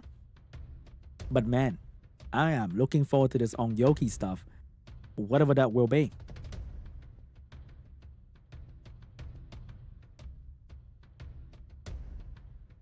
So if we are going with the usual team that Fong Trao is using on the ladder clan, it might be bad because when you use a very unique team on the ladder in G3, everybody know exactly what you play. And if they play you on the daily, then they also develop a counter strategy exactly for you. But that also can be turned into an advantage for Fong Trao because if he knows that the enemy knows his team, then he can trap them by ruining things differently from the enemy expectation. So let's see if Fong Trao is going to turn the fact that he used a very specific team into his advantage, or will he get counter very easily?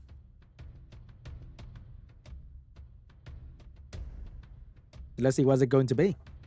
But first we need to deal with the connection issue first. So let's give the team a bit of time here so they can figure out how we can reconnect to the game.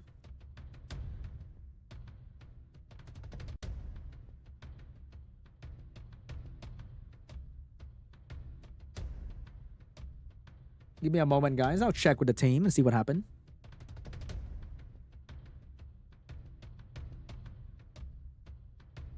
Right, I got news from the team that Fong Trao is gonna reconnect soon. Don't worry about it. Internet can be quirky sometimes, but he's gonna join us really, really soon. All right, we are restarting the drafting right here. Okay. So what's going to be the third pick from Fong Trao? Without Adriana, can he still cleave? He's going to go for the Veladro in the third pick together with the Ongyoki. So far, we don't see any real stun in OSADASAN team. So Ongyoki, cool thing is being stunned and then cleanse the stun and then do big damage. Here comes the Heigang potentially on Despair and the Narsha for the one-shot damage coming from OSADASAN. Leo getting picked up to counter the Narsha, but Wedgeat is actually really good into Leo because Wedgeat can boost the attack bar every single turn. And against a team that move all the time, Leo team might be suffering a little bit. So I'm not sure if this Leo is a very good pick, but we have the Windokabi Lord, the king of Siege and Arena Defense, joining this RTA match in SWC2024 APAC Prelim. The Windokabi Lord, Byung-chon. I struggle to say that name, guys. I have no idea. But the Windokabi Lord is going to show up. And the counterplay from OSADASAN against a Leo is going to be the Fire Cassandra getting picked up last. So I think we are seeing a Nana ban and potentially a Cigar ban here. Because even though Fire Cassandra is really, really good, she can only kill one target. I don't think she has the damage to kill the Windokabi Lord. It's going to be a Fire Cassandra ban. It is going to be a Leo ban. OSADASAN will not fight with Leo. He will take this Dokubi Lord head on and he will have to deal with the Nana revive. Here we go. Wedgeat will take the first turn, giving the attack buff for the entire team. Strip landed on almost everybody. And the Cigar will control the Veladro while pushing back the attack power of the other two unit. And now Ongyoki will be the target of the Narsha damage. Very good damage coming from Narsha right there. Veladro getting a turn, but no skill available. And the Byung-chon getting a turn as well. Very good damage, but he cannot stop the enemy from moving. So this Ongyoki is about to go down very soon here. Next up will be the Heigang trying to stun the Veladro. And Ongyoki is going to go down to the Cigar damage. Narsha trying to finish off the Ongyoki, but Ongyoki will be alive. Not too long. Ongyoki is going to go down to the Wedgeat damage. Villager trying to defense break the Nasha. Land the defense break, but not enough damage to bring down the Nasha. Nasha looking for the next target, and that's going to be the Nana. Super insane damage on the Nana. Nana's gonna go down as well. Next up, we provoke onto the Window Lord. Window Lord is gonna get a turn. Stun the Nasha. No stun on the Nasha. Nasha's about to take another turn once again with very good damage onto this Byung-chon. Here comes the Heigang trying to stun somebody. And that's going to be the Villager losing the attack bar. Defense break onto the Byung-chon. Attack bar coming out from the Wedgeat. And this Nasha is about to get a turn with a skill 2. And that's going to do so much damage onto this Byung-chon. Very good damage even with a skill 1. Big stun, big heal from the Byung-chon. Take down the Nasha. Oh, this might be bad for OSADASAN, but the beautiful dispersion for the Heigang is going to stop the Villager from moving. Can this low damage team control the Byung-chon? Double resistance coming out from the Villager, but the Cigar is going to defense break this Byung-chon, and the chip damage is going to be more than enough to bring down this unit. It is dying very slowly here, but it will go down surely. And the Window Lord is going to go down, leaving the Villager alone. And this might be GG for the first game. OSADASAN will take game 1.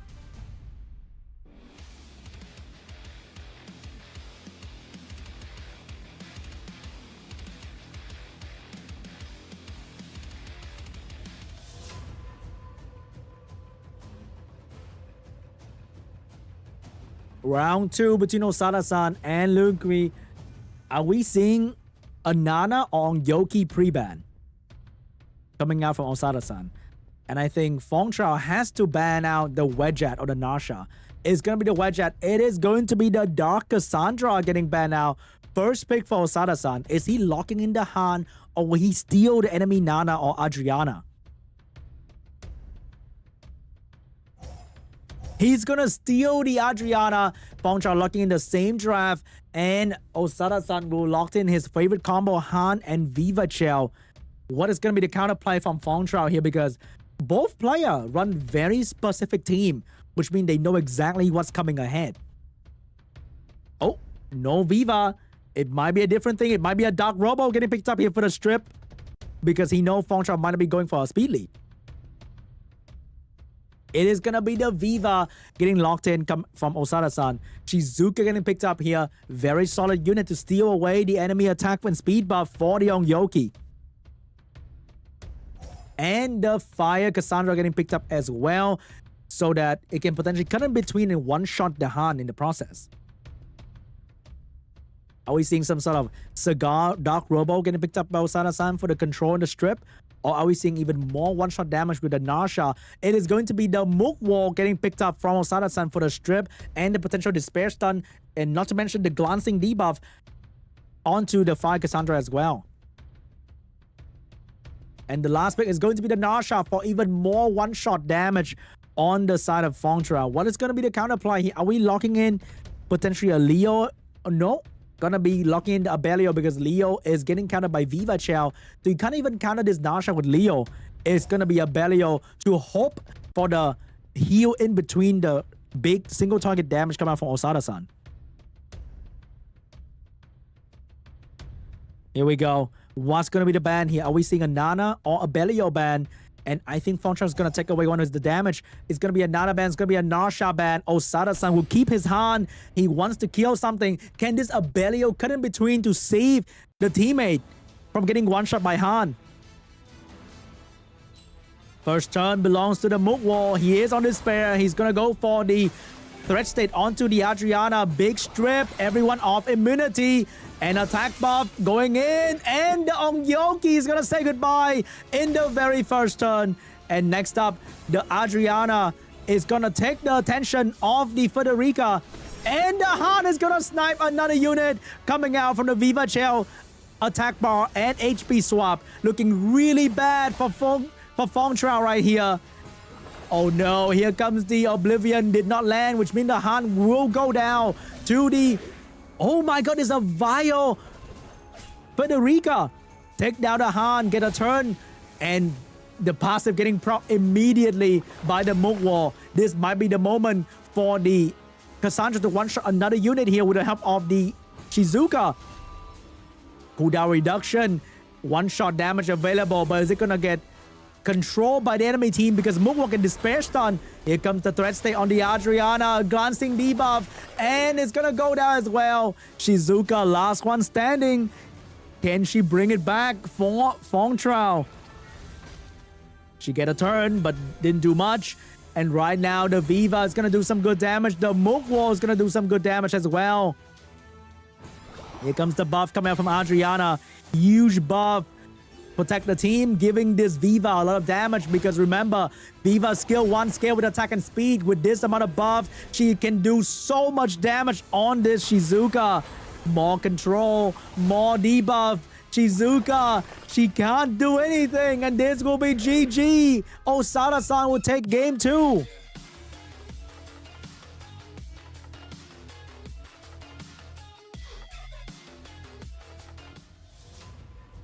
Moving on to game 3, OSADASAN got Fong Trao completely shut down with a double snipe. The snipers got absolutely sniped in the previous game. And once again, we have the Adriana and the Nasha pre-ban this time around. First pick for Fong Trao. What is it going to be?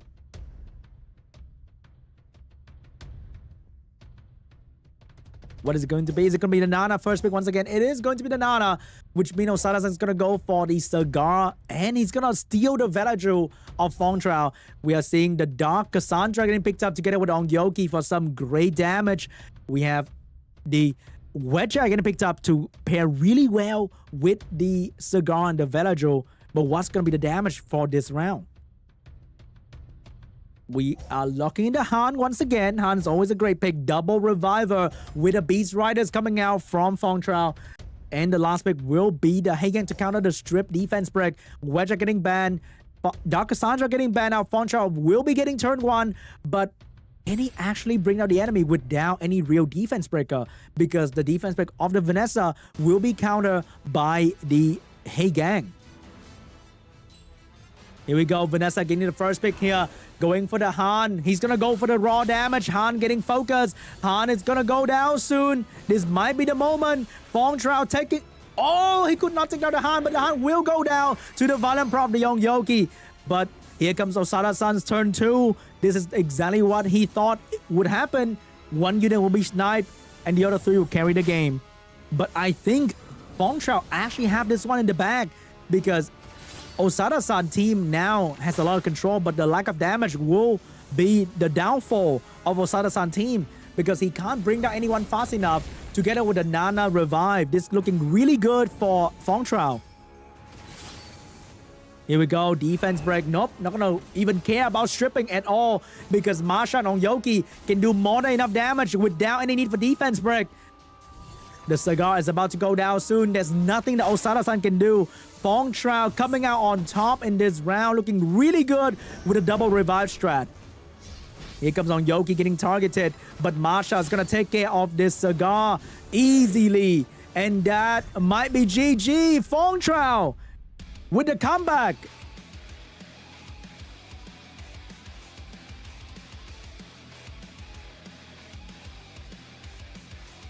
Dude, look at that. Look at that vein. That vein looks really, really good. Not gonna lie. Round 3 between Fong Trao and OSADASAN. Are we seeing a different pre-ban? We are seeing the Dark Cassandra and the Wedge pre-ban. First pick for OSADASAN. Are we seeing a repeat from round 3 or round 2? Or will Fong Trao pick differently this time? Alright, I think we are looking in the same draft from previous round, but I think this time Fong Trao will have to pick up the Vanessa to pair with the Nana for some ultimate revive action. And that's going to be the Vanessa getting picked up right there soon, I think. Or is she going to go for it? I mean, is he going to go for it?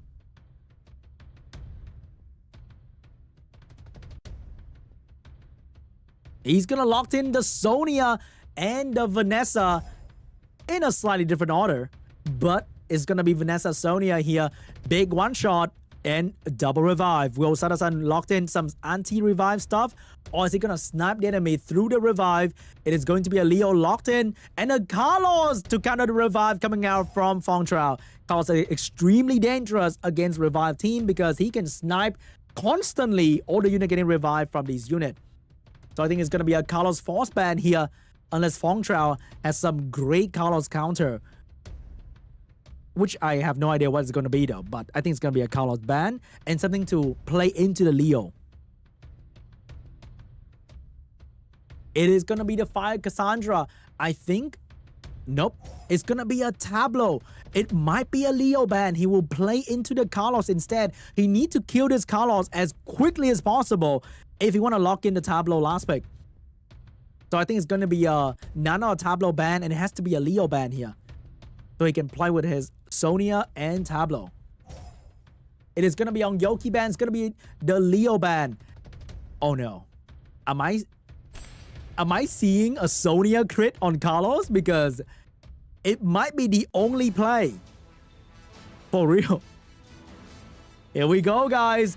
Vanessa going first with a defense break. Nana go. Ooh, this is a very slow Sonya. Very, very slow Sonya. Adriana's gonna move. Sonya locking in. Big damage ready to go. Who's it gonna be on though? Oh, not gonna lock in the skill too early. Gonna get the speed buff on the Sonya. He's gonna use the Vanessa and the Nana damage to kill the Carlos. Carlos about to go down. Wait, that is so smart coming out from Fongtrao. He's not gonna use the Sonya snipe too early on. He will take down the Carlos, but the Oblivion from OSADASAN will block the Nana from gaining an extra stack. And the Han will drop the Sonya. Here comes the Shizuka with the AoE debuff, AoE Oblivion, AoE stun, AoE defense break, AoE everything. And the Han will bring down the Sonya. There's nothing that Fongtrao can do. This is not looking good for Fongtrao at all because this Han is so protected. And the Oblivion will stay on the Nana, which means no funny revive business. Han going in, locking down the Tableau as well. And that might be GG. There's nothing that Fongtrao can do. More Oblivion onto the Nana. The biggest counter is the Oblivion here onto the Nana. And the next target will be the Vanessa. Vanessa will go down. Han will get a proc. And that is GG. OSADASAN will take down Fongtrao.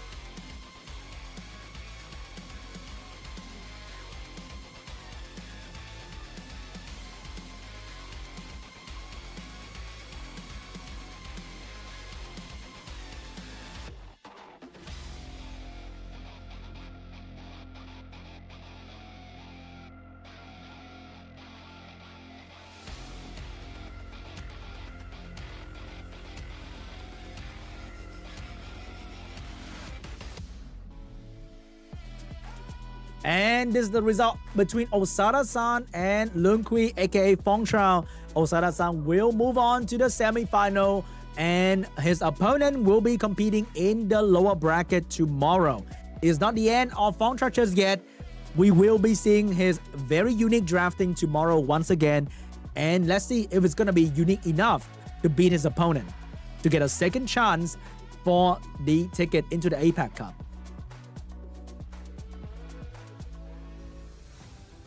And the semi-final between MATSU Blue Whale, TOMOYA, and OSADASAN. Who will be going on to the final? We shall see after the upcoming break, before the semi-final happen. And the best part of the stream is about to show up as well as we unlock the first code of today's stream.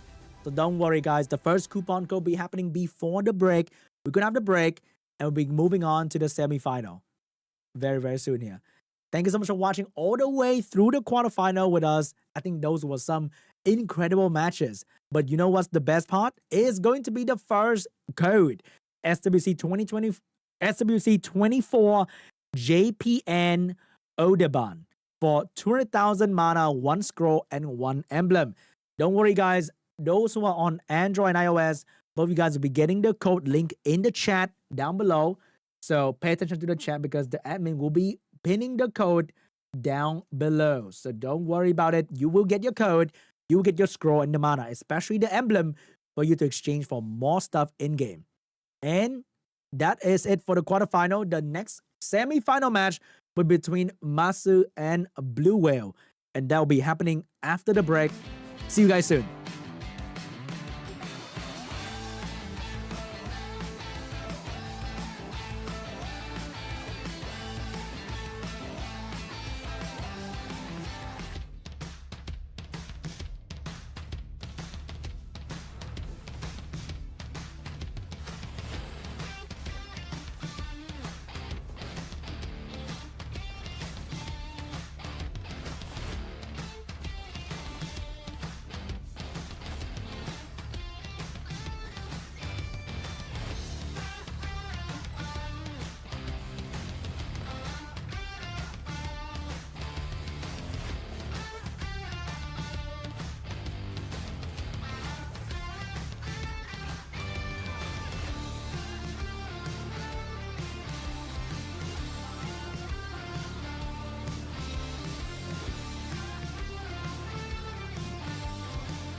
Lose my mind within.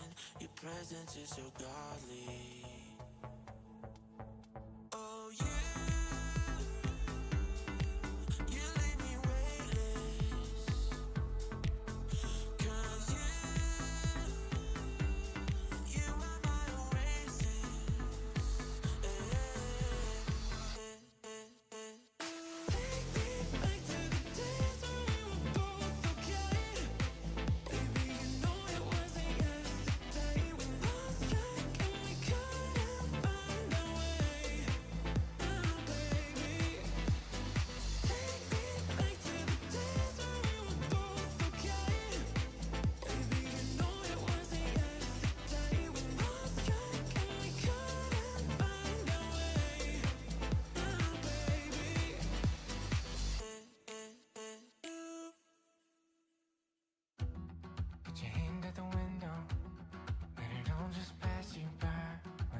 You're still holding a heart that's broken, and I'm just hoping that you don't bring it up in the car.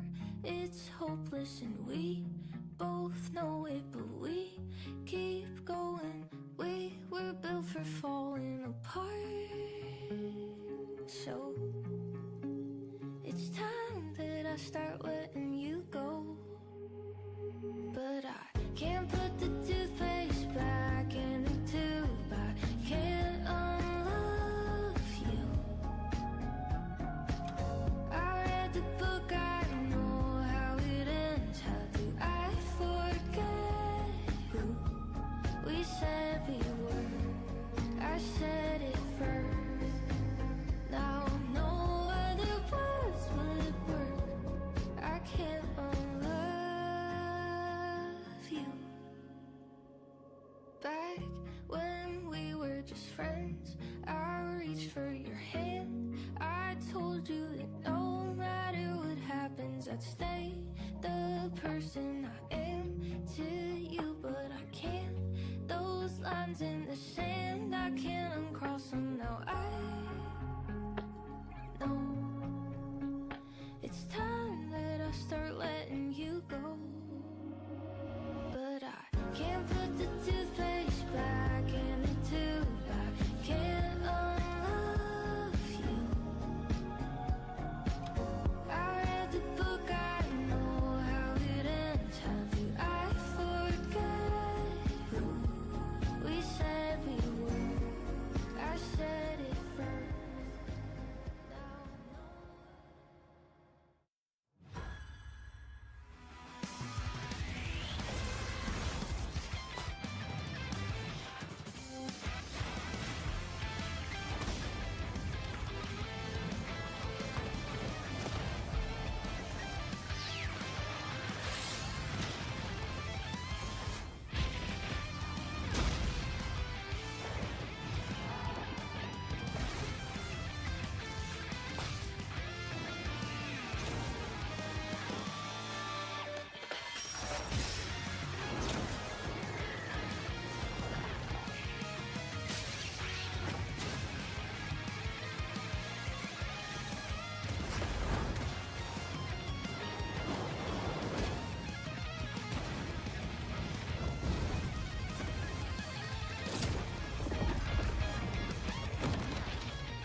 Now Hello guys, and welcome back to the SWC2024 Arena Championship 2024. Before we begin the semi-final of APAC Group D, just want to remind you guys that you can buy the World Final ticket right now with the link on the screen, and the price is also on the screen. The sale period for the early bird will be available until September 30. And remember, when you come to this event, there's going to be so many fun IRL items, merchandise that you can also grab. So don't forget to buy the ticket early, and also don't forget to use the coupon of the event via the live stream to get yourself the SWC2024 emblem and join the in-game event to get yourself even more in-game items. Don't forget, guys.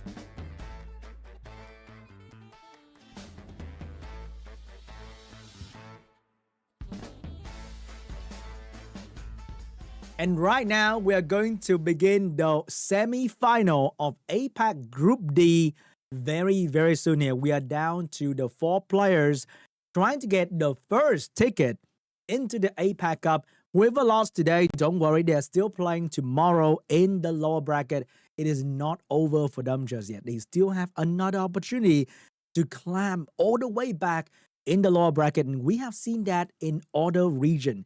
People in the lower bracket can still win all the way from the very bottom.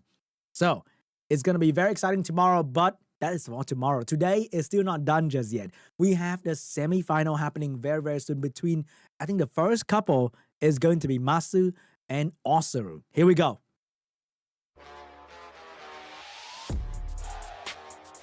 Oh wait, no, OSSERU. It's Blue Whale, I'm sorry. Because Blue Whale beat OSSERU earlier.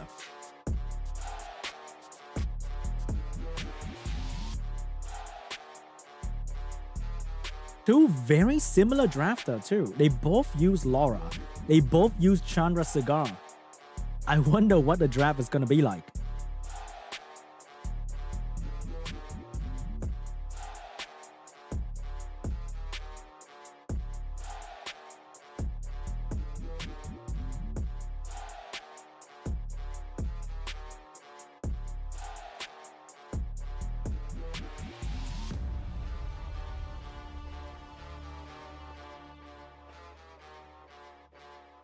All right, guys, time to cheer for your favorite player in this matchup. Would be OSSERU. Oh, wait, no, I keep saying OSSERU. Would be MATSU or would be Blue Whale. Here we go.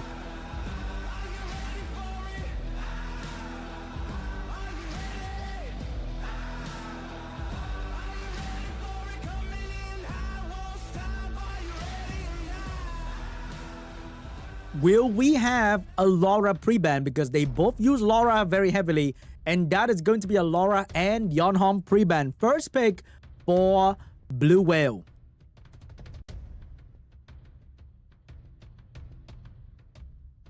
Is it going to be Chandra or Water Twin Angel? It is going to be the Chandra first pick for Blue Whale.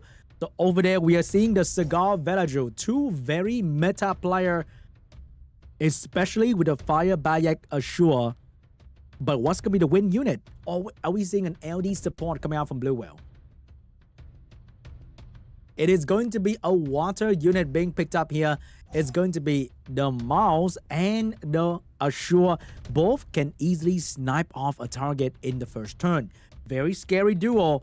So we need a counterplay here. Are we seeing a Heigang or are we seeing a speed lead? It is going to be a speed lead. It's going to be more to provide AoE strip. And more can't be one shot easily. But we need another follow-up after this AoE strip. Or maybe a Swift unit like Escher. It's going to be Escher for MATSU. The counterplay for the more will be the Diana. And last pick coming from Blue Whale will be a Smicer. Wow. Both are going very RGB heavy draft.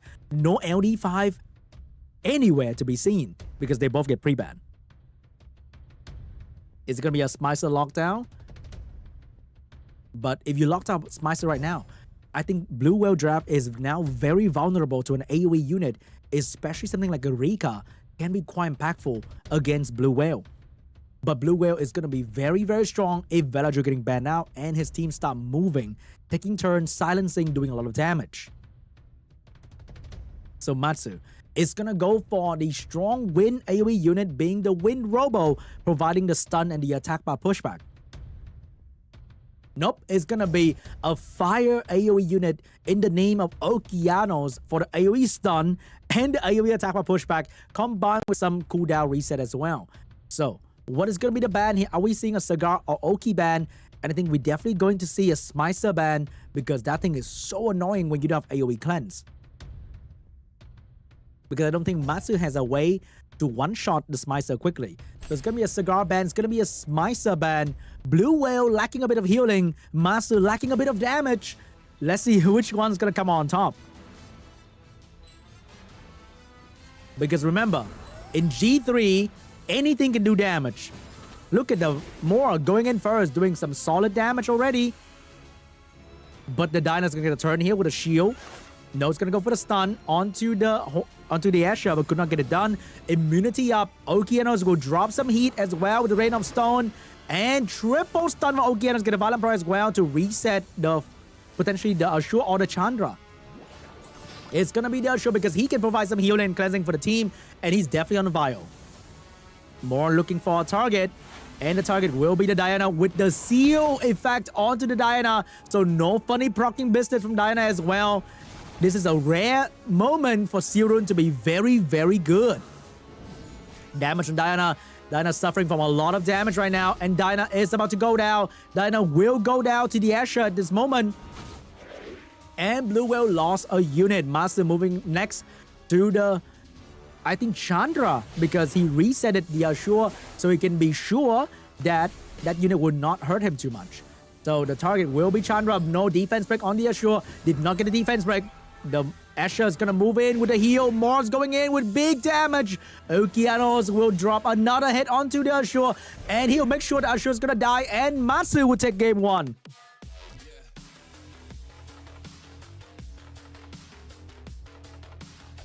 The control team will beat, I don't know what to call Blue Whale team.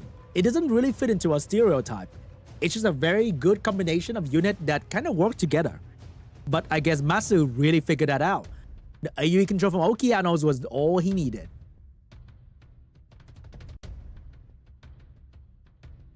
Moving on to round 2 between MATSU and Blue Whale.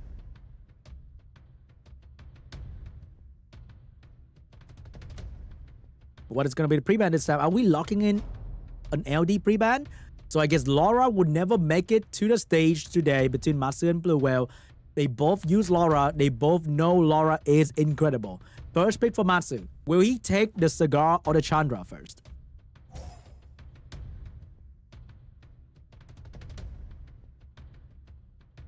Oh, he's not locking in the Cigar. He will lock in the Cigar, which means Blue Whale can go for the Chandra Velajo if he so desire. Here comes the Chandra. Here comes the Ashura once again, being first pick by Blue Whale. A very solid unit for those who doesn't have Han.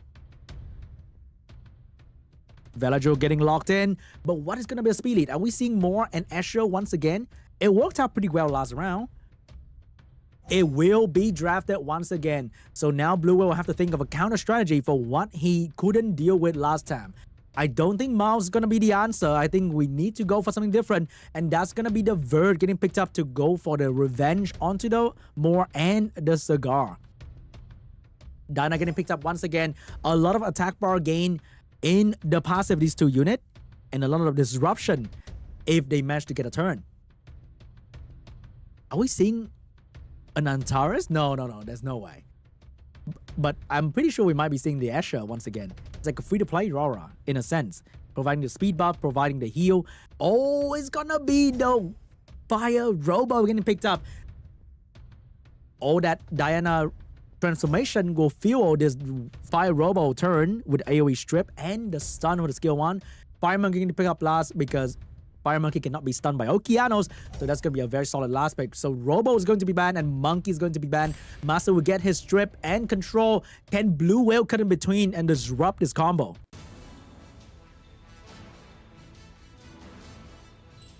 Here we go, more going with the AoE strip. Will he stun anybody? He will not even strip a single soul. Vert is going to revenge, giving the team attack, but Diana is moving after as well. Diana's gonna go for the transformation. The target will be Cigar, stripping the immunity, not doing a whole lot of damage though. But here comes the Ashura with the silence, maybe onto the Velajo. He will for the silence, he will get the Velajo, he will get the violent prop. Blue Whale is getting the advantage in the first round here. Damage coming in hard onto the Cigar. Very good damage, almost destroyed this Cigar. Chandra with a skill 3 available as well, together with the protection on the Verd. He will drop the skill 3, getting an attack bar for the team, taking away the Cigar. And Verd's gonna move. Diana's gonna get a turn, maybe stun them more in the process. That is looking really bad, but now Okeanos can actually go for the AoE stun. But is that good enough? Can he stun the entire enemy team? Here goes the Okeanos, dropping the heat, stunning the entire enemy team. But who is there to follow up after Okeanos? Both his teammates are being slowed, especially the Velajo is under a lot of pressure right now. Okay, maybe it is the moment where MATSU will stabilize once again. He needs to get it. He will get the Okeano's proc. The skill 3 is available once again. He needs to get a turn right now. He will not get stunned by the Chandra. He will dodge that stun. The more need to go for a stun here. Big stun and seal onto the Diana. No violent proc coming from Diana to finish off the more. Villager will get a turn. Vert will get a turn. Can this Chandra stop this Okeanos? Oh, with Ashur will. Beautiful stun from the Chandra. Big silence coming out from Ashur. More going with AoE. Can he stun Despair? He will not stun anybody. Not looking good for MATSU. Here comes the shield. And now Villager can take a turn, but he doesn't have any skill available because of the silence debuff. And Okeanos will be focused by the entire enemy team because Okeanos have skill 3 available. He needs to take this Okeanos down. Okeanos will have to suffer from the skill 3. Or is it going to be the Villager? It will be the Okeanos. Losing this damage deal is going to be bad for MATSU. And now Chandra with a skill 3 available. Going in with a trick of water. Beautiful slow as well. Landing on everybody. Blue Whale doing so much work on MATSU here. And that's GG.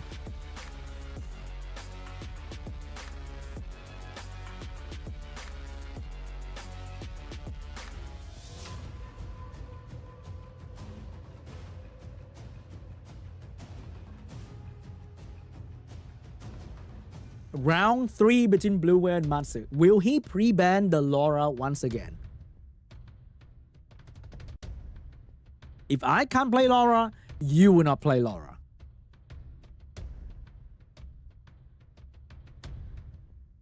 But then, what will Blue Whale pre-ban? Will he pre-ban the Cigar or the Okeanos, maybe? It's gonna be the Yeonhong and the Laura getting pre-banned once again. Both signature LD5 for these two players. First pick for Blue Whale. He's definitely stealing that Cigar this time around. Taking the Cigar first pick very quickly here. MATSU gonna go for the other half of the trio. And now Blue Whale will go for the more. He also has the same lineup, but his follow-up will not be Okeanos, but the Fire Bayek Ashur once again. So what's going to be the counterplay? Losing the Cigar, losing the Yeonhong, he might have to take on the Smicer and the Okeanos here. But that is a bit vulnerable to anti-CC strat. So what's going to be the play for MATSU? It's going to be the Asher getting picked up and the Okeanos once again for the AoE control. Chow getting picked up because there's no win unit on the side of MATSU. Solid last pick here coming out from Blue Whale with the Blue Chow. But what's going to be the last one? Is it Juno? Is it going to be? It's going to be a Fire Monkey. He's countering this Okeanos entirely with 2 strong last pick that is hard to stun and do very good damage. So I think we need a strong water last pick from MATSU here to deal with his lineup and maybe banning out the Cigar. What is this going to be? Blue Whale is lacking control if the Cigar is getting banned out. He needs a strong bruiser here. He does have a Chroma. It is going to be the Barbara getting picked up. Very good against the last pick. And that is definitely going to be a ban on either the Speed Lead or the Cigar on the enemy team. I think we are seeing the Cigar and the Asher ban. Asher is really, really good at providing a lot of support for the team. And the speed buff allowed the Okeanos to do some massive damage with the artifact. But then Barbara is definitely going to be a one that Blue Whale has to watch out for. That's also a lot of damage on his Chow. It's going to be a Chow ban. It is going to be a Barbara ban. MATSU might take turn 1, but can he actually control the entire enemy team? Here we go. First it belongs to the Asher with the boost. Will he boost or will he go for the strip? He is looking for a strip here, and that is going to be onto the Ashur. He needs to get this unit down as quickly as possible because that thing can strip, defense break, and do a lot of work on MATSU's team. Chandra locking that protection onto the Villager. Skill 3 available. Will he drop it? He will drop it to move in front of the Cigar. And the Moore is going to return the favor with some AoE damage. Take away the attack bar immunity, but it did not do enough. Villager is going to move. Okeanos is about to move as well. Is he gonna reset the cigar? He will go for the stun instead. Big stun, get a proc on Blue Whale as well. With the reset available, he will reset the cigar. Looking really bad for Blue Whale here. His entire team is being taken down. With no skill available, he can't do much onto this Okeanos. Okeanos taking some damage, but Asher's here to fix that. And this Assure is looking really bad. Low on health, and Chandra, Velaju are ready to go here with the big damage. Huge damage onto the Fire Bayak. It's gonna go down, and the next target will be the Cigar.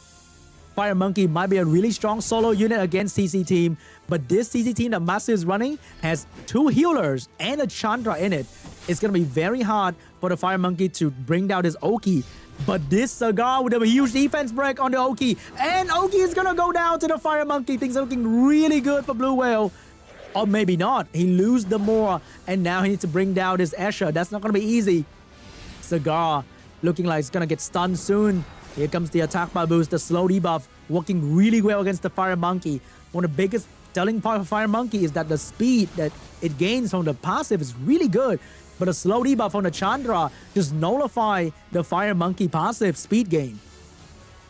Here we go, Cigar looking for a target to reset. He will go down together with that reset. Monkey, last one standing. Can Monkey do it? He will not get the proc. He will get focused by 3 enemies. And immunity coming up as well. No defense break, no damage. Monkey's the one getting defense broken. And GG, MATSU will take game 3.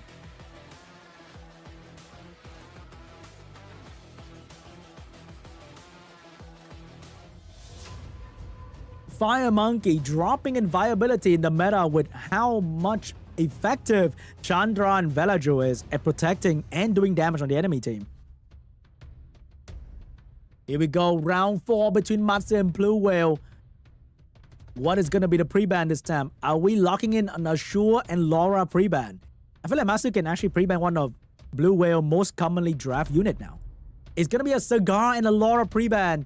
First pick for MATSU. He will not even use Cigar. He's going to show Blue Whale that he doesn't need a Cigar to beat him.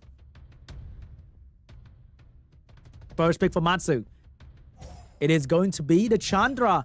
So, without Chandra, without Cigar, what will Blue Whale do? He does have the More and the Assure first pick if he go for the usual route. He's going to go for the Oliver first pick here together with the Mouse for some single target damage and control. But one of the biggest problems with Oliver Mouse is the Chandra. That is why Chandra became slowly very popular in the meta, because of the AoE slow debuff that shut down the Mouse effectiveness. Villager getting picked up here for some protection, and the Yonhong getting picked up as well for the turn 1 attack bar boost. And we are locking in the Barbara for Blue as well. He's becoming more and more vulnerable to the slow debuff and a Leo last pick from MATSU. So we definitely need a fire unit here to balance out his team at the moment. What is the support? It's going to be the Barbara getting picked up. MATSU has the Leo last pick angle here and another unit to deal with that entire enemy team. Maybe a Nana, maybe a Leo Nana last pick might be okay for MATSU, but he does have some other LD5 that he might want to show us here to surprise the enemy as well. Because when you draft like that, you fully know Leo is going to show up. No Leo! MATSU is going to say that I'm going to outspeed you instead. That's going to be a Zibala and another Speed Lead getting picked up by MATSU. Looking like an Oliver ban here.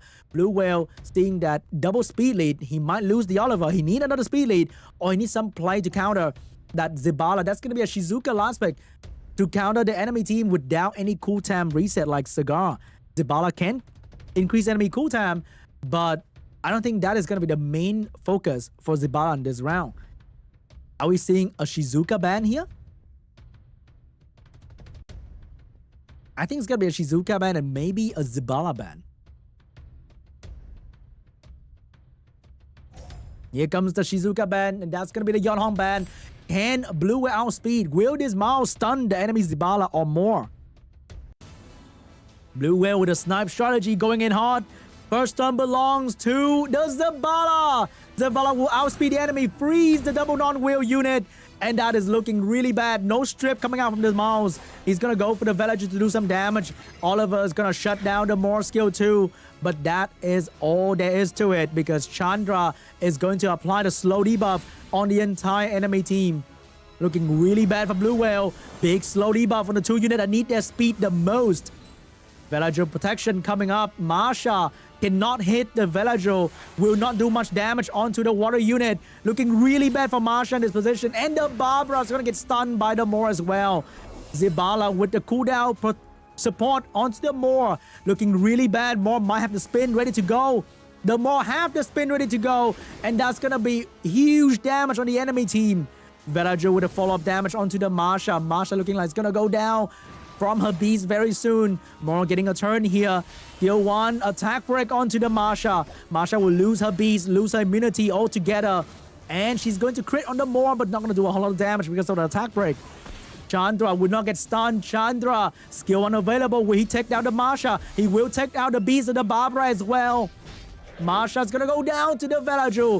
Oliver finally get a chance to control the Moor once again. But that's the only thing Oliver can do at the moment. And now he needs to control the Zibala. He needs to get this reset. He will get the reset.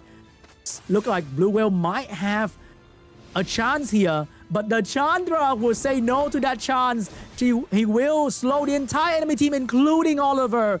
And the Villager will go in with the big damage onto the Barbara. Looking really bad for the Oliver once again. The Moor will take down the Barbara. Blue Whale down to his last 2 unit. Oliver will miss the control on the Chandra. And he will get another cooldown reset onto the Zibala. But the Villager with the violent proc might have sealed the deal. GG! MATSU will take game 4.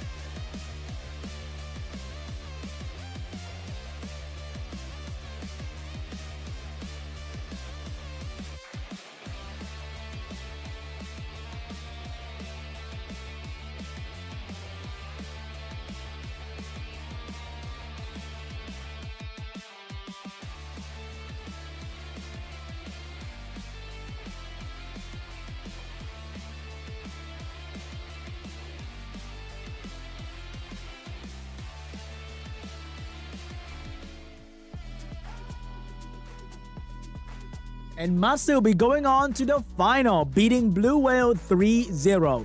Blue Whale will be joining others in the lower bracket tomorrow, competing for the second ticket of the APAC Cup from Group D. Very well drafted, very well played from MATSU.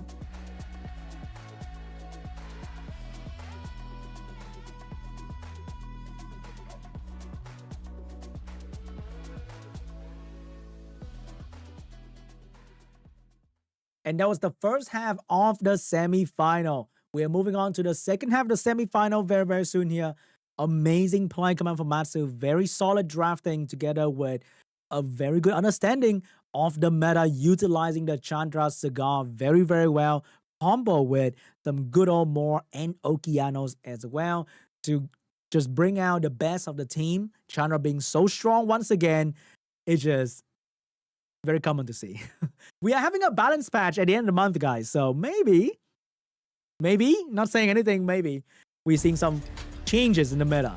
But now let's take a look at the matchup between the next duo. And that is going to be between TOMOYA and OSADASAN.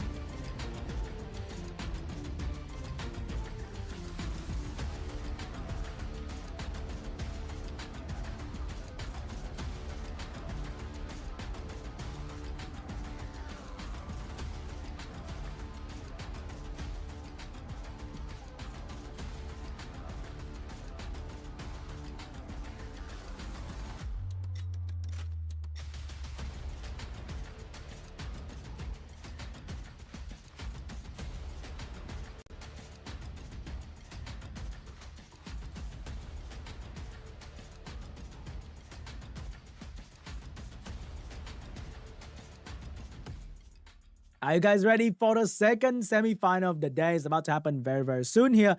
Oh, they have matched against one another. OSADASAN have beaten TOMOYA before in the open qualifier 3-1. So will history repeat itself, or will TOMOYA show OSADASAN that, hey, it was just a rainy day for me and you better watch out for my snipe team? But OSADASAN is also kind of a sniper himself. He likes to go with Han. He likes to take down enemy team one by one with huge damage. I can't wait to see what's going to happen. Because I know when two snipers meet one another, the draft is going to be very different. Here we go.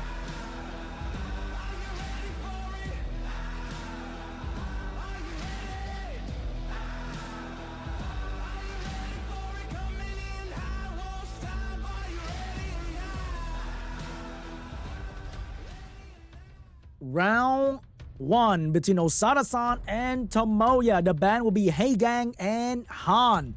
No Han for OSADASAN, no funny Hey Gang for TOMOYA. Will TOMOYA first pick Leo? I'm just kidding. Please don't do that.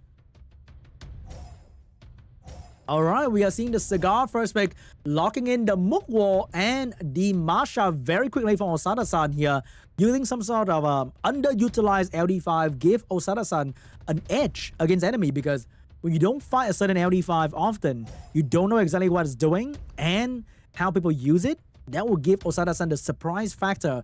We have the Vanessa and the mouse, we have the Wedgeat together with another follow-up damage. Both are trying to go for turn 1. Let's see who's going to decide to keep going turn 1. Smiter getting picked up for OSADASAN because no immunity, no healing, no cleansing from TOMOYA.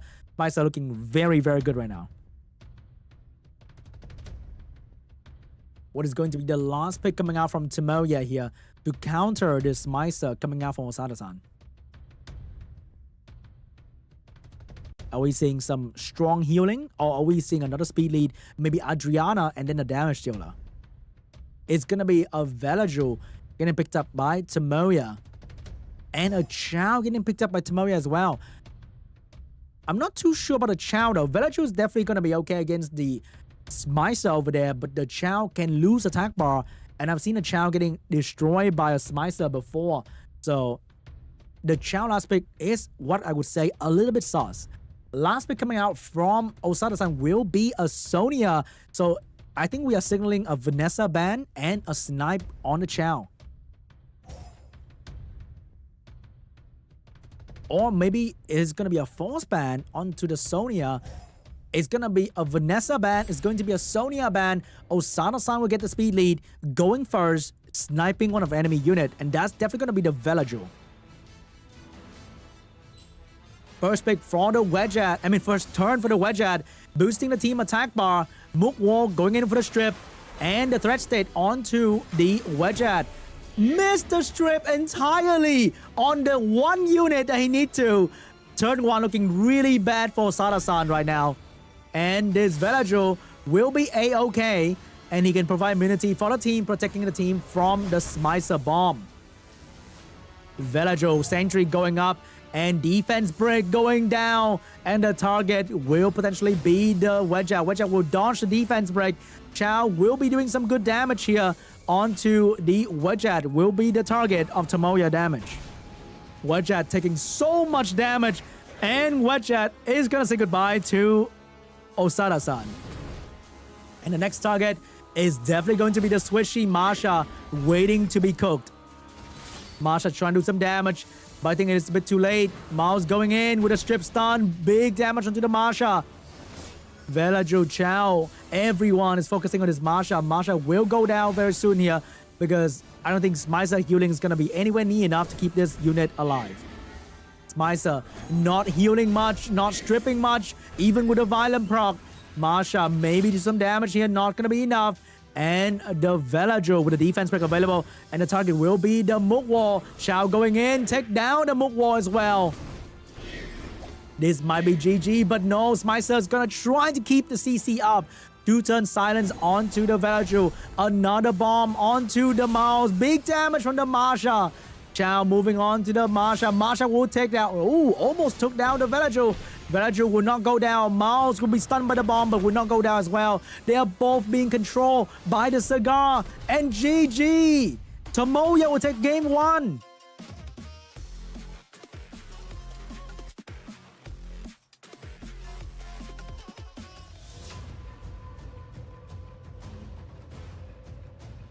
Not looking good for OSADASAN. Trusting the MUOSSERU strip. It was not 100% activation rate.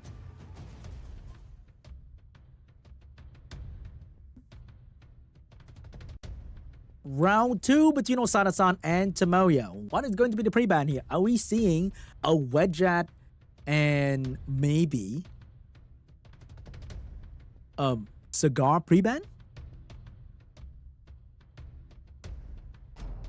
It is going to be a Sean and a Hey Gang pre-ban. Both team dislike Hey Gang so much, and I can't blame them for that.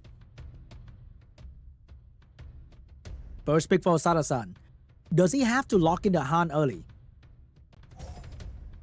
Or he can go with something else. He will lock in the Han early. He will signal a strategy.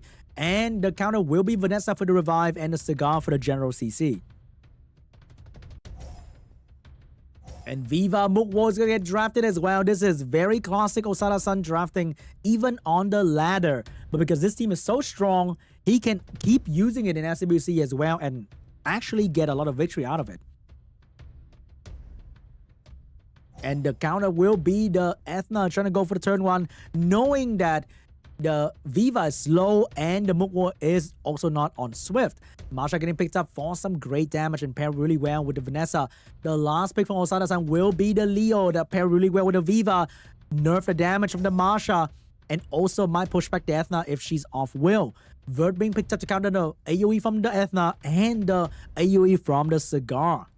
And also pair really well with Leo. Looking like the drafting is favoring OSADASAN at the moment. Last pick for TOMOYA. Will he ban Leo or he will play Leo? What is it going to be for TOMOYA? It will be a Kinky. He might let Leo stay. Kinky can potentially counter Han, Leo, and Vert all combined. So we might be seeing a Kinky force ban and a ban onto the Viva. Or maybe a Ragdoll ban. Kinky is so good at last pick right now. The old Kinky will be terrifying for OSADASAN. The new Kinky, not as scary, but still really strong. It's going to be a Viva ban. It's going to be a Kinky ban. TOMOYA will try to kill OSADASAN as quickly as possible. Not opting for the speed lead. Might let OSADASAN go first. Might not be a good idea. First turn belongs to the Leo, pushing back the Ethna. And here comes the Mukwo with the AoE, putting the threat state onto the Vert. And the strip this time will land onto the Masha, but missed the Cigar. Damage will be onto the Masha. Very good damage. Will not dismount the Masha just yet. But the immunity and the threat state is working so perfectly for OSADASAN. This team is looking really, really good. Amazing use of the threat state onto the Vert. And now the stun will be onto the Ethna. No funny Ethna. AoE and stun. Cigar will have to go for the skill 3 here onto the Han and missed it. That is a revenge for OSADASAN missing earlier. And now Ethna is going to go down. Mukwo getting a turn. Everyone is getting a turn. OSADASAN is going to lap around TOMOYA. And there's nothing that he can do about it. Maybe the Masha can do something here. The Masha would not take down the Han. The Masha is going to go down to the Leo. This might be GG. TOMOYA got absolutely control and sniped by OSADASAN in this round. More damage from the Han. Han is so strong in this lineup. And that's GG. OSADASAN. Amazing display of Mukwo being one of the most overlooked LD5 in the game. But being used so well by him in SWC.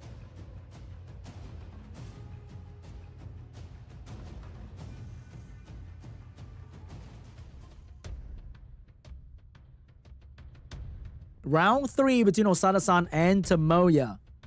We might be seeing another Heigang and the Han pre-ban because OSADASAN really want to play with the Mukwo, and Heigang is going to be one of the biggest Mukwo counter.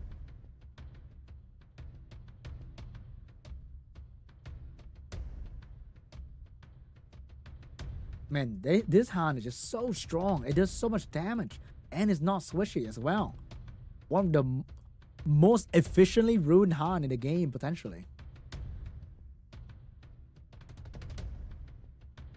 They're really thinking about this pre-ban, but I think it's going to be Heigang and Han. Oh, it's going to be Han and Masha. Maybe OSADASAN is switching to a different angle and not using Mukwo. Because Mukwo failed to strip the Villager, and he's like, nah, I shall not use you again, that's enough. Heigang first pick, giving Cigar to the enemy. OSADASAN will take the Cigar and the Wedgeat for the turn 1. What is TOMOYA is going to do with the Heigang here? It will be the Villager. What will be his damage? Looking into support already come out from TOMOYA. I wonder if it's going to be another third support pick here. What is it going to be for Tomoya? It will be the Smicer being the main damage output, and the counter for OSADASAN will be the Seimei and the Cassandra. Seimei is an incredible counter to the Velaju and potentially a decent counter to the Smicer as well. But Cassandra is also incredible to one-shot the high defense type unit like Velaju or the high attack unit like Smicer. Vanessa getting picked up to deal with a one-shot from Fire Cassandra. And the last pick, I think, needs to be a strong fire unit for the hard carry. It's going to be a Shan. LD is always great. Big one-shot damage and speed buff is always amazing. What is it going to be for the last pick here? Are we banning Smicer, picking up a Leo to deal with a Shan? Or are we banning the Shan, picking up a Veramos to deal with a Smicer? What is the angle for OSADASAN here? He can also pick an LD. It's going to be a Leo getting picked up by OSADASAN, paired really well with Wedgeat and Fire Cassandra, and counter Shan really amazing. So Fire Cassandra will be the ban, Shan will be the ban because he thought that Tomoya was going to ban Leo, but he did not ban Leo. So the Shan ban, I think, was kind of wasted. And right now he has to bring down the Smicer quickly. HP lead for Tomoya, defense lead for OSADASAN. It's going to be a race. Which one's going to go down first? Is it going to be the Leo or the Smicer? First time for Leo, going straight for the Smicer immediately. He needs to bring down his unit twice, and that's not going to be easy. Reset on Smicer, no funny bomb damage.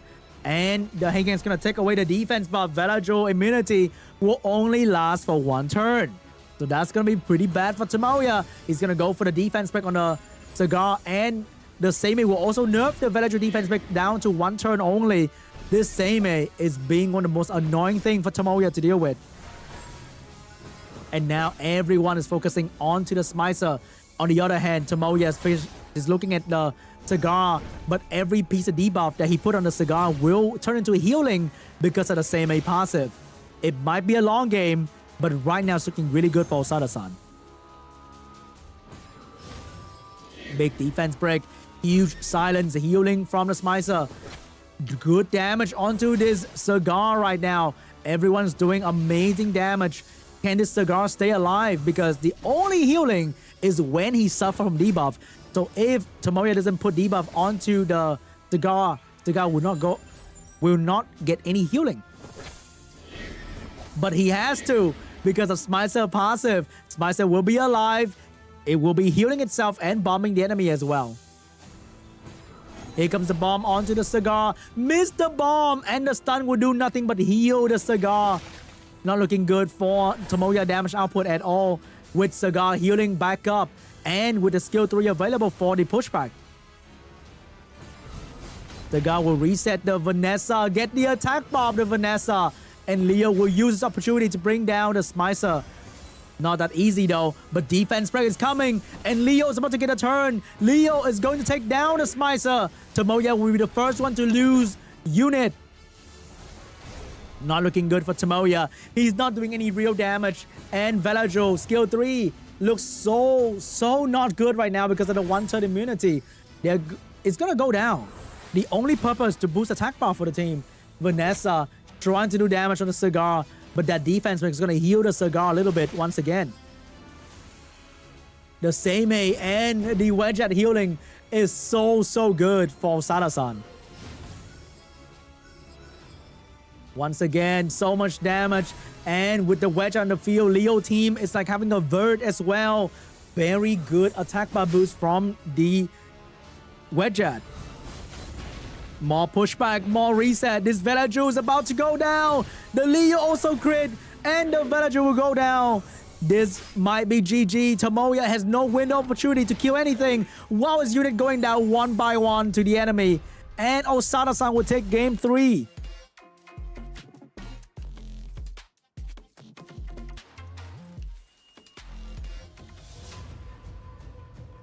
History might be repeating itself. OSADASAN beat Tomoya in the open qualifier 3-1, and he's repeating just that.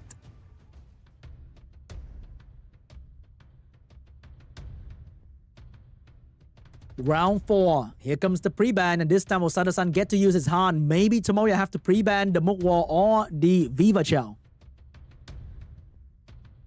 You need to break up OSADASAN combo. It will be the Heigang pre-ban and the Shan getting pre-ban. Without Heigang on the field, OSADASAN can confidently go for the Mukwo once again if he decide to do so. First pick is going to be the Han. Tomoya has the cigar angle with the Velajo as well. Like how he beat OSADASAN in the first game. But is he going to go for that? He's thinking about it. He's definitely might be locking in something new though. It will be the Water Twin Angel and the Masha. And over there, OSADASAN will go with his trusted combo with a Despair, Mukwo, and a slow Vio Viva to boost a unit so that Han can one-shot again. Very, very strong combo. So Tomoya decides to go for the outspeed round, and that's going to be the Asher getting picked up with the speed lead of the Water Twin Angel. Vert getting picked up. I think he's trying to block the Leo Vert coming out from the last pick, but OSADASAN will go for the Fire Cassandra for another one-shot unit, and he might be locking in a speed lead or something to enable the one-shot of Fire Cassandra. No, he's going to go for a unit that might solo Tomoya, and that is going to be the Minato getting picked up here for the last pick to potentially solo the entire team of Tomoya. It's going to be a Bellio instead to balance out a draft. Minato might be too much leaning into the damage, and a Bellio can do both damage and healing, which can be very good against Tomoya here. Last pick for Tomoya. Will he lock in maybe a Nana to counter the one-shot here? Or he need another damage dealer as well? It's going to be not the Nana, but the Vanessa for the revive and the speed lead at the same time. So, I think we might be seeing a Han ban coming out from Tomoya and trying to focus down the Fire Cassandra as quickly as possible. On the other hand, OSADASAN will be banning out the Masha, taking away Tomoya's main damage output.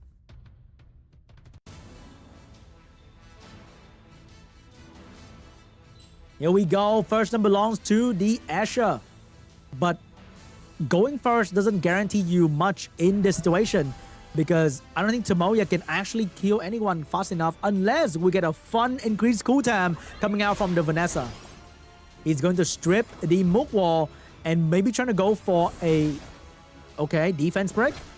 And that's it. That was all Tomoya could do. And now Mukwo is going to go for the threat state and the strip Viva Shell, dropping Vanessa HP to so low that it could die to his knees. It will not go down, but it will very, very soon. Because here comes the Abelio with a skill 1. Take away the Vanessa. And Fire Cassandra is about to take a turn to take away the enemy Vert. Vert is going to go down. The double snipe was here. No matter what, OSADASAN will take game 4.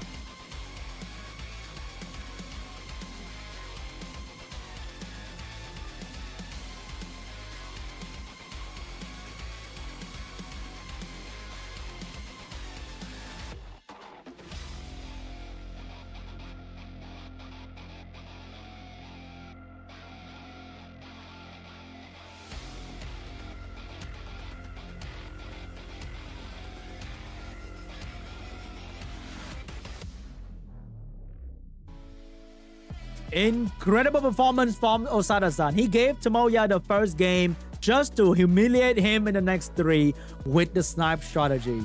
Moving on to the final, fighting the SWC giant that is MATSU.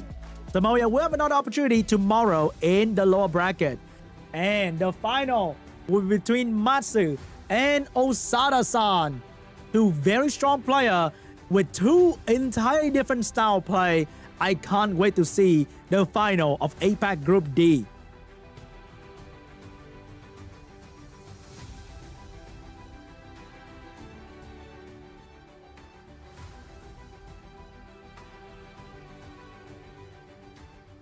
And that was an amazing semi-final coming out from OSADASAN. Really enjoy seeing that.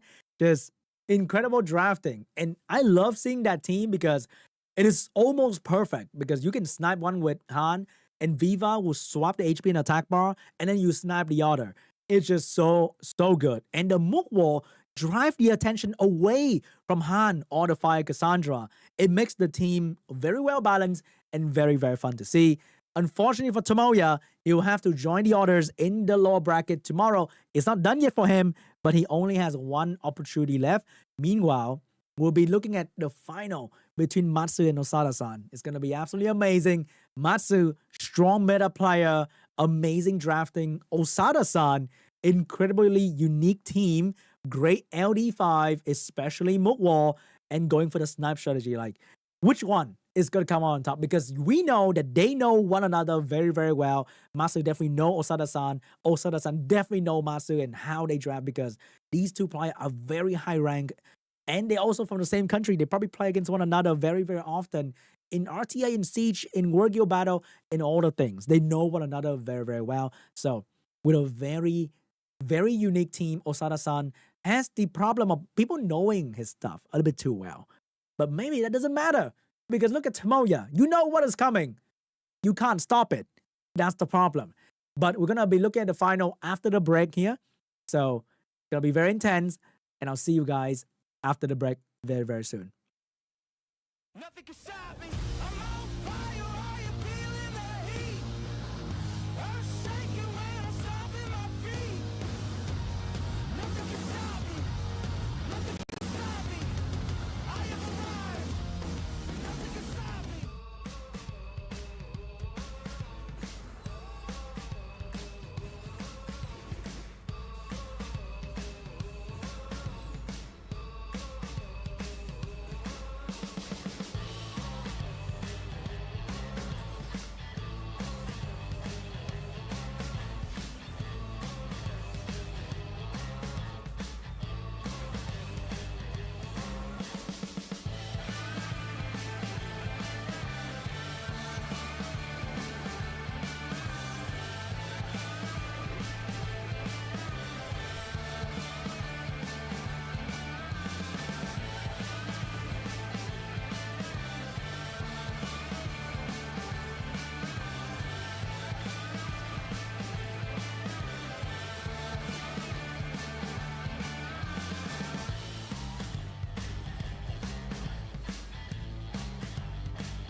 to the main event. We spent the whole night waiting for the best of the best. Welcome to the main event. You got the whole world watching. Will you rise to the test? Let's go. Welcome to the main event. Welcome to the main event. Welcome to the main event. Welcome to the main event. Let's go.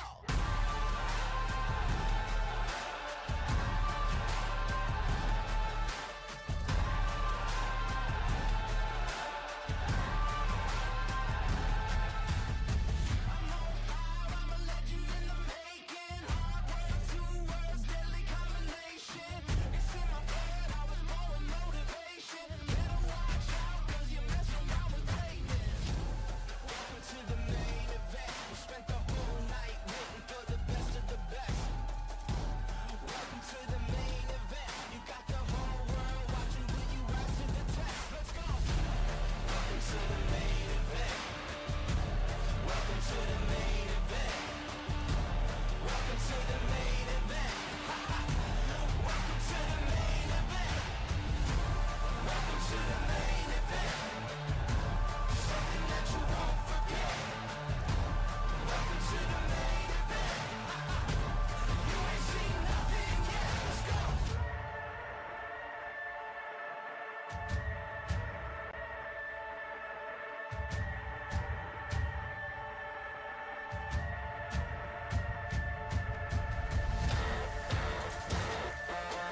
Welcome back to the Summoner's World Arena Championship 2024.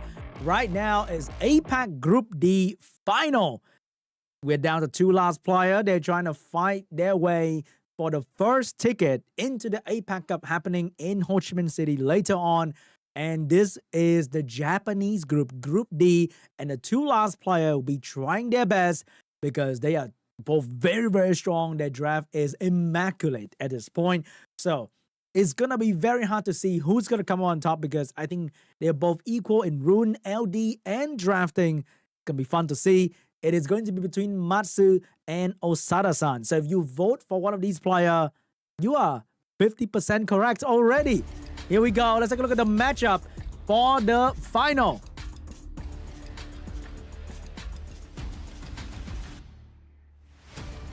Entirely different box, very different play style. Who's going to come out on top? The meta enjoyer or the off-meta LD? It is going to be so hard to tell.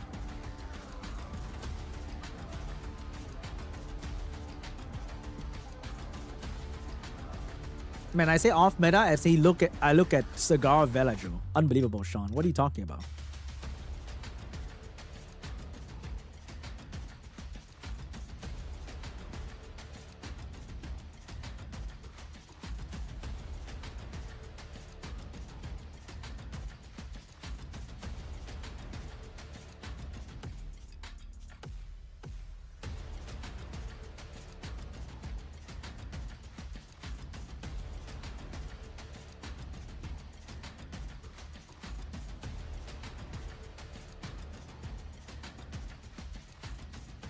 I hope you are ready because the final is going to be very, very soon here.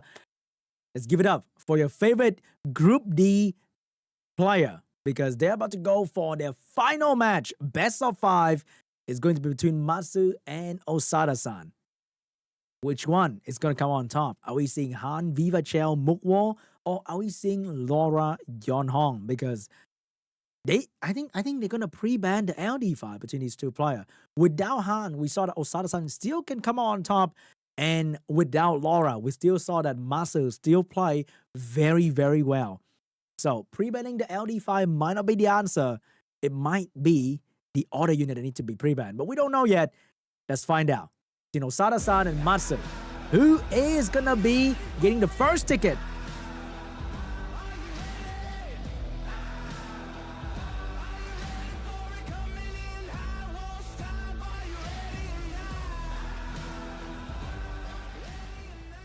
Round 1 between OSADASAN and MATSU. Group D, day 1, upper bracket final. Pre-ban. Are we locking in the Han and the Laura? I think for snipers, I think OSADASAN will be more afraid of the Yeonhong taking first turn.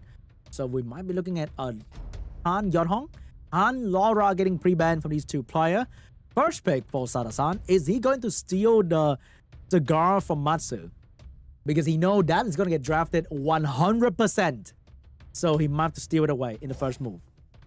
He will take away the cigar, leaving MATSU with the Chandra and the Okeanos, which means OSADASAN can go for the Wedgeat and the Velaju as well. So now, what is going to be the difference between this and the previous round of MATSU? Is he going to lock in the Escher and maybe the Yeonhong? Or is he going to go with something entirely different like a Juno and a Chow? What is it going to be? It's going to be a Verd to counter the Cigar. Verd into anti-crit. Not exactly sure if it's going to be a good play, but it's going to be a Verd. And it's going to be a Win Robo.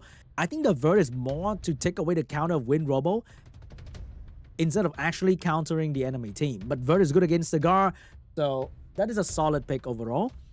What is going to be the answer coming out for OSADASAN here? Are we seeing a Mook Wall to apply glancing on that team? Or we're seeing a Swift unit to counter the Wind Robo, having lower base speed? OSADASAN last pick will be the Abellio and the Hey Gang. Hey Gang is going to be amazing to apply some glancing and also gain attack bar when the enemy trying to strip.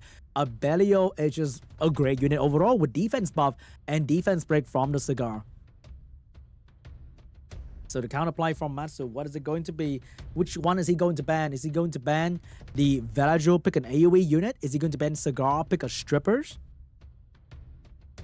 Or is he going to pick a one-shot unit like Fire Cassandra? He's going to go for an AoE. I would say that is an AoE unit. It's going to be Oliver last pick for the speed lead. I think he might be banning out either the Velagio or the Wedgeat. Without Wind Robo, can OSADASAN steal turn one away from Matsu?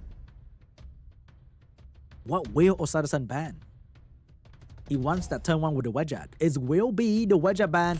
It will be the Oliver ban. Matsu will take turn one, relying on the Wind Robo strip.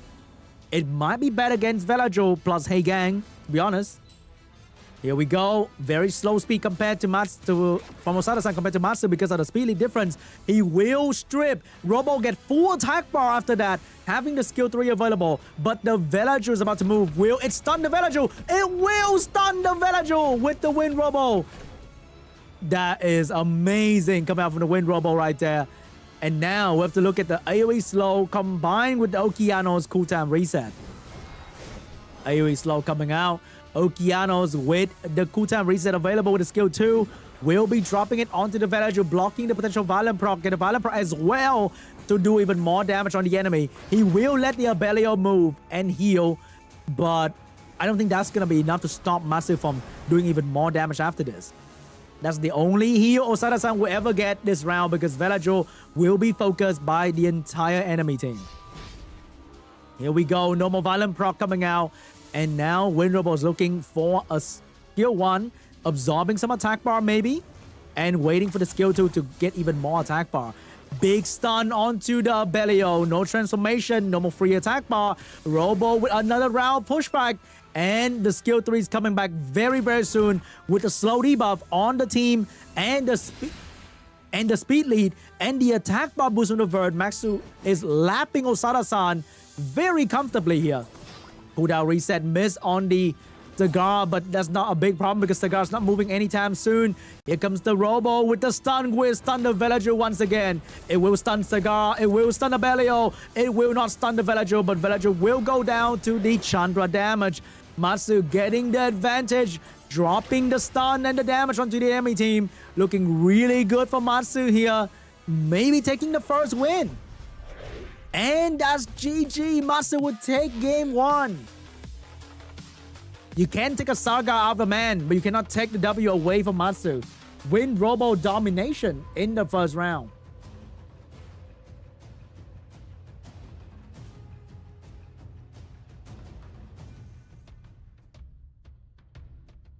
Round 2 between Matsu and OSADASAN. This time, OSADASAN will get the Han. Will Matsu give OSADASAN the full combo, or will he pre-ban the Viva Chow and the Mook Wall this time?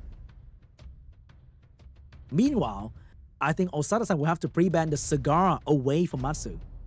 It will be the Yonhong and the Viva pre-ban here. First pick will be Matsu. Is he going to take the Cigar or will he take something else? I think that's the only common unit between these two players, and that's going to be Cigar and maybe Velagio. It'll be Cigar first pick. Over there, OSADASAN will go for the Han and the Hey Gang for the snipe. So the answer will be the Chandra. Are we seeing? We will see a Swift unit to try and counter the snipe coming out from OSADASAN. It will be Mook Wall and a Wedgeat getting picked up by OSADASAN here. With this draft, I think we're seeing a Wind Robo getting picked up with Oliver once again to counter the turn 1 coming out from OSADASAN and ban the Fire last pick. It will be the Oliver, will be the Wind Robo. It will be the Wind Robo once again for Matsu for the strip, the pushback, and the stun, blocking the snipe from OSADASAN. OSADASAN will need a strong, dark turn 1 unit here to utilize the Han speed lead. It will be a Verd to counter for some fun triple revenge action for the last pick here.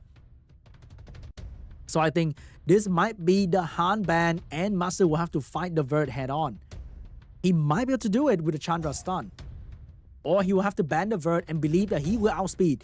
It will be the Verd ban, it will be the Escher ban. Matsu believe that he can outspeed with the Wind Robo, and he will. He'd rather lose to being outsped than being revenged by the Verd. And the first one belongs to the win. Robo being faster than OSADASAN with a better speed lead.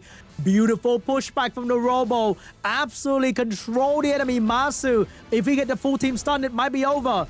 1 stun, 2 stun, and 3 stun. Ding, ding, ding, ding, ding, ding. He got the quad stun from the Robo. And follow-up will be the slow debuff and the pushback. Quad slow debuff from the Chandra. Cigar with a skill 3 with everybody losing their skill. Oliver's gonna make sure that nobody's about to do any weird thing on his team. This might be GG. MATSU completely outdrafted OSADASAN. Outspeed, outmaneuver. There's nothing that OSADASAN can do at this position right now. MATSU is going to step on him with even more damage, and that's GG. Round 2 belongs to MATSU.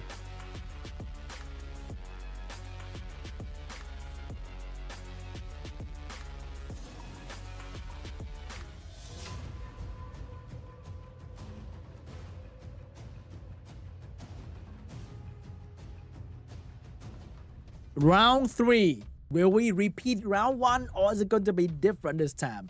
Definitely going to be a Han pre-ban though. Han Laura getting pre-ban. OSADASAN, he will need to find a new angle. Stealing the cigar is one thing, but can he deal with the Robo after that?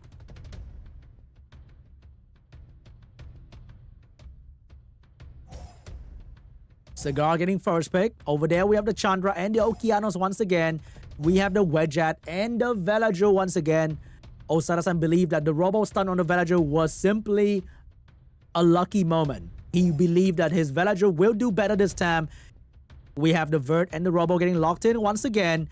OSADASAN last pick. Is it going to be Hey Gang and the same unit as last time, a Belio? Or he needs to find something different to counter this Robo?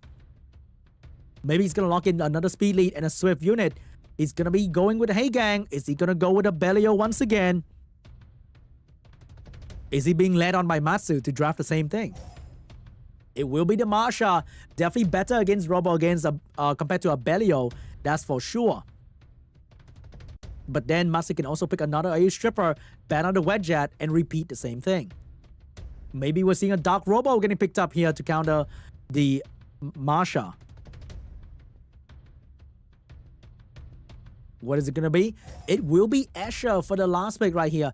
I think he will still ban the speed lead to ensure turn 1. And I think OSADASAN will have to ban now the Okeanos or the Escher here. What is it going to be? Escher is too strong into him because of the constant speed buff. He will ban the Robo and the Wedgeat will be banned. MATSU will have to go against a full will team with 0 strip for the turn 1. Was that Escher a good play? We shall find out. First turn belongs to the Escher. He may go for the strip. He will go for the boost. Chandra skill 1 available for the strip. Is he going to strip or is he going to go for more boost? He will protect the Okeanos and the skill 1 will be onto maybe Marsha for the damage.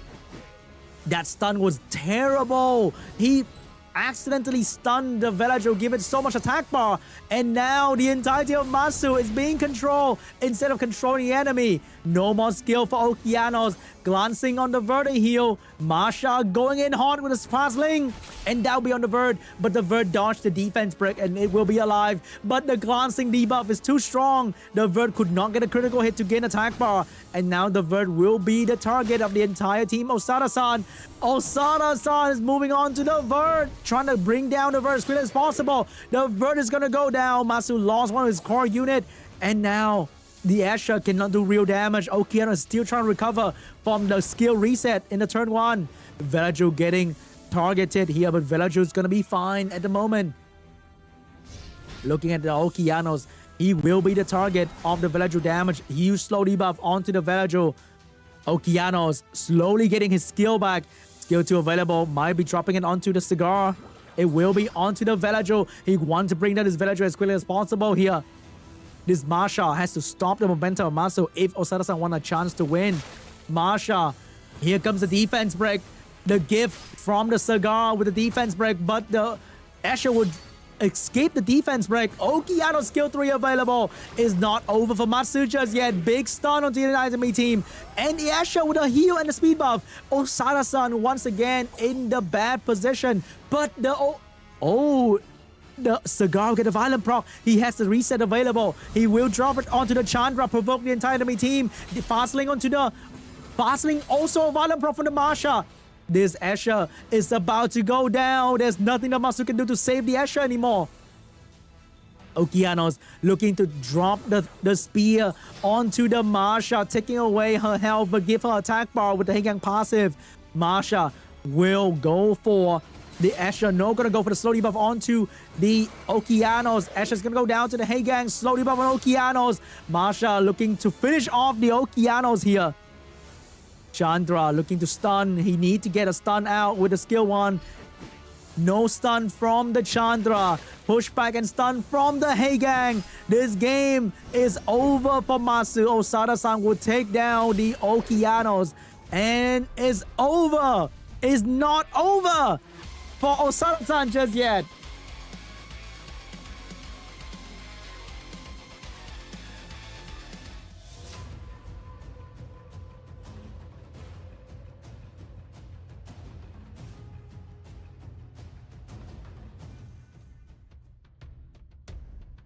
Round 4 between OSADASAN and MATSU. Can OSADASAN come back from this?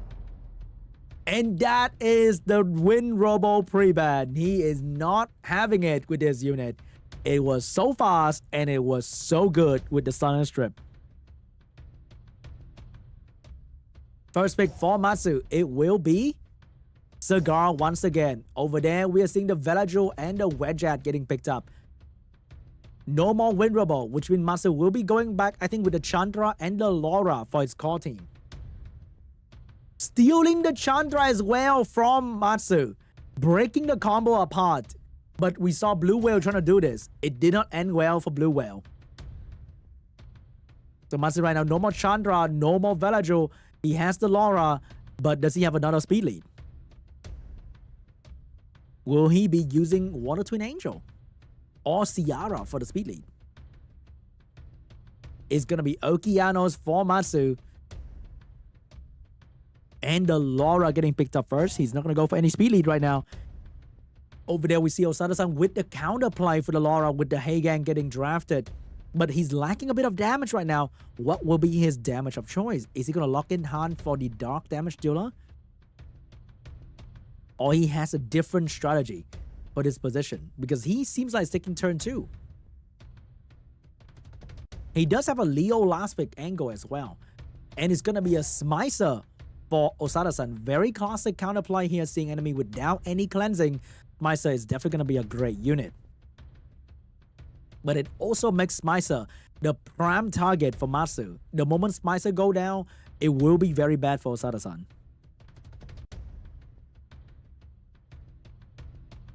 MATSU might be locking in the Light Horse for the cleansing and also some extra juicy RNG with the anti-crit and the glancing. Last pick will be Chow for the damage, which means OSADASAN, oh my god, he's actually going to go for the Bover. He will let the horse stay. He's going to use all that buff on the side of MATSU for his benefit with the Bover last pick here. But using Smicer and letting immunity unit go through might be a little bit dangerous. It will be the Bover getting locked in. I think that's going to be a Bover force ban. And no, it's not going to be a Bover force ban. It's going to be a Chow ban. It's going to be a Smicer ban. So OSADASAN get to use the Bover against a whole lot of buff coming from MATSU if the Bover get to move.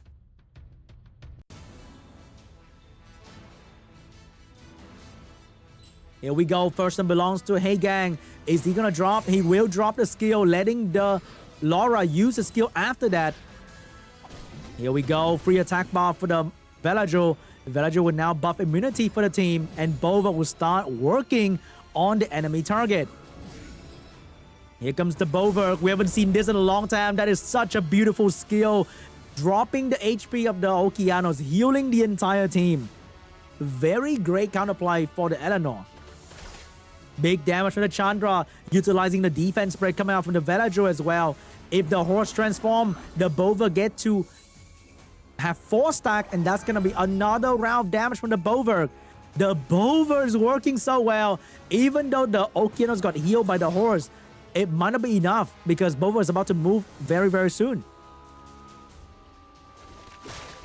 Big stun coming out from the Hey Gang. Chandra with the damage after that as well. Which one is it going to be on? Is he going to focus on the Oki, knowing that Bover will drop the Oki HP to 1? Laura looking for a stun and a slow. Gonna go for the skill 1 on the Chandra right now. Velajo looking for a target. That's gonna be the Laura. Bover dropping another hit onto the Okeanos. Okeanos now at 1 HP. Can the horse save him? No, there will be no vulnerable from the horse. And the Cigar will have to reset and it'll be on the Velajo. But that's gonna give some attack bar for the enemy team right there. Hey Gang looking like it's gonna finish off the enemy Okeanos. Cigar trying to control, but control is the only thing he can do. He cannot do any damage, and right now will be the moment where Laura can also control the Velajo. Will she drop the stun and the slow debuff on the enemy team? She will, but she will not control the Velajo. Bover 4 stack doing so much work on MATSU's team, blocking this Eleanor from transforming once again. The Eleanor will go for the provoke, but could not get it onto the Velajo. Cigar out of skill. Cigar will Valenproc get the skill 2 back, but that is not going to be enough to bring down this Velajo. Glancing debuff on the Laura. Velajo get a turn. Shake off the defense break. Laura with no skill available. And if she buff, Bova get another 5 stack easily. Not looking good for MATSU. This Bova is working so well. OSADASAN gamble on that Chow ban, hoping that MATSU would not ban the Bova, and it worked out perfectly for him. More damage onto the Laura. Laura is getting a lot of heat. She's about to go down. Velager will lose his skill, but will not lose the attack bar. The horse cannot transform. Every time the horse transforms, it's going to be very, very bad. Chandra get a violent proc right there. Chandra will protect the Velager, get some damage on the Laura. Bova with 3 stack will skill 1 onto the Laura to get some damage done. OSADASAN in a very comfortable position, knowing that the enemy cannot really do much against him. Here comes Laura. Will she buff or will she not? She will buff, giving Bova full stacks, but that's also going to allow the Chandra to hit her, and she's going to go down. I think this might be GG. MATSU left with no more damage on anything. Cannot stop the Bova. Try to stop the Bova. Will stop the Bova at the moment, but that's only for now. Chandra is unstoppable. Chandra giving the attack buff for the team. Velajo is doing damage as well, healing the team at the same time. I don't think there's much that MATSU can do. OSADASAN with the pocket pick Bova completely shut down the horse and the Laura. Here comes the Bova moving with 5 stack. Somebody's about to lose all its health, and that's going to be the Cigar. And that's GG. We are going down to a game 5.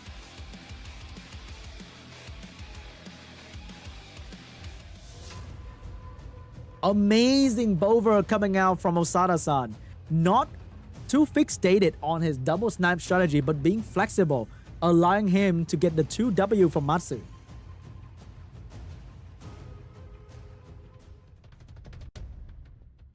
But no more Wind Robo pre-ban. He will have to face his biggest fear, the Wind Robo, in the final round. Who is going to take the first ticket to the APAC Cup? This is the final game of today. We have a Chandra and a Han pre-ban.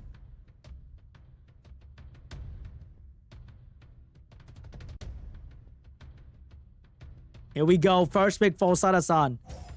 He's going to take the Cigar. MATSU, no more Chandra. Will he lock in the Okeanos, or will he go with something like a Laura Velajo first pick? But knowing the enemy has a Bova right now will make MATSU draft a bit more uncomfortable because he can't go with the horse that he really loves using. Shaking up the draft, OSADASAN, amazing decision to pre-ban the Chandra, forcing MATSU to go with the Ciara and the Okeanos opening. And now we have the Velajo and the Wedgeat getting picked up soon once again. A very good call draft coming out from OSADASAN.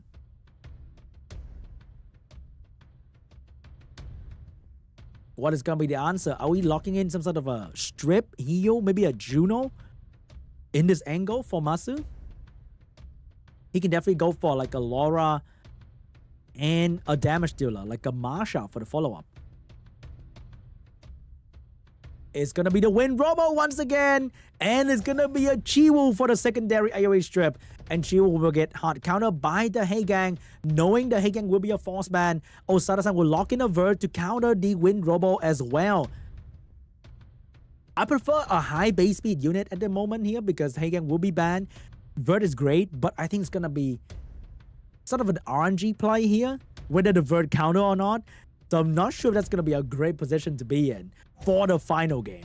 But here we go. Heigang Vert will get locked down, which means we might be seeing a Chiwu ban or a last pick ban here coming out from OSADASAN.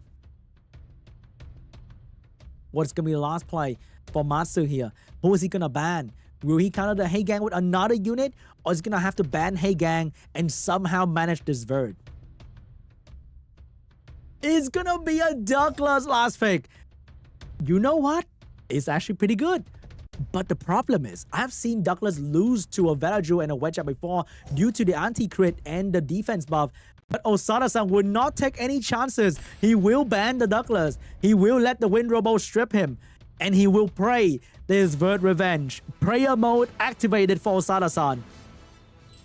Or maybe not. He will outspeed. No praying needed. He will outspeed the enemy. Cigar looking at 2 off-wheel unit. OSADASAN will take away the Chiwu strip, but missed the Robo. He missed the Robo entirely. Now the Robo has a chance to strip. There's nothing he can do about it. Oh my god. He got outspeed, but he could not control the Robo. The Vert is in trouble. The Sierra bomb is ready to go. Can the Vert dodge the bomb? The Vert will eat the bomb. And now the Vert will go down to the bomb as well. Huge damage coming out from MATSU Sierra. Okeanos. Next target for the reset will be the Village who get the reset as well. Looking really bad for OSADASAN. Here we go. Here comes the sword. The defense break onto the Wind Robo, but remember the Sierra has bomb ready to go. The Okeanos has AoE stun ready to go. Can this Cigar control 2 different units? He needs to control the Sierra. He needs to control the Okeanos. He will control the Okeanos and let Sierra bomb the Velajo. Looking really bad. Another proc for the Sierra. Not looking good for OSADASAN. Damage onto the Wind Robo, but nowhere near enough to bring down the Wind Robo. Wind Robo skill 3 available. Might drop it onto the Wedgeat. He will drop it. He will stun the Wedgeat. He will do a bit of damage onto the Velajo. Might be enough to bring down the Velajo as well. Cigar, skill 2 available. Gonna go for... Oh, he missed, but he get a violent proc though. This might save him. Push back on everybody on the enemy team. Controlling them. Velajo will go down to the bomb. Cigar will have to control everybody from this point on. But can he do it? Wind Robo is gonna go down. Sierra and Okeanos, they're both on violent. It might be bad. Losing the buff. Less attack bar for the Wedgeat. Okeanos and Sierra is about to take a turn right there. Sierra with the bomb available very soon here. And he will get provoked by the Cigar. But that is GG! MATSU will take the final game away from OSADASAN.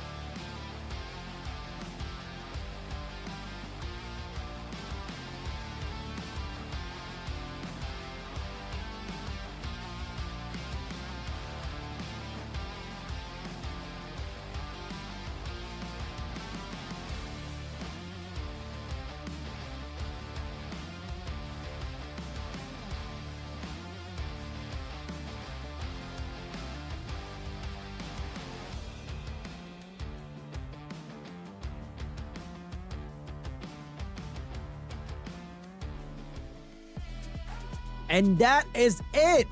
MATSU will take the final 3-2. Very intense match. And every game that MATSU won was having that Wind Robo on the field. Wind Robo being the most impactful unit in APAC Group D final between MATSU and OSADASAN. We'll see OSADASAN tomorrow in the lower bracket. Congratulations to MATSU for advancing to the Asia Pacific Cup, beating everybody in APAC Group D, or every of his opponent in APAC Group D. But don't worry, if your choice was anyone but MATSU, everyone else who lost today will be playing in the lower bracket tomorrow, with OSADASAN being the final boss at the end. It is not over for them just yet, but they only have one more opportunity left. They will have to grab it. Their hands better be not sweaty.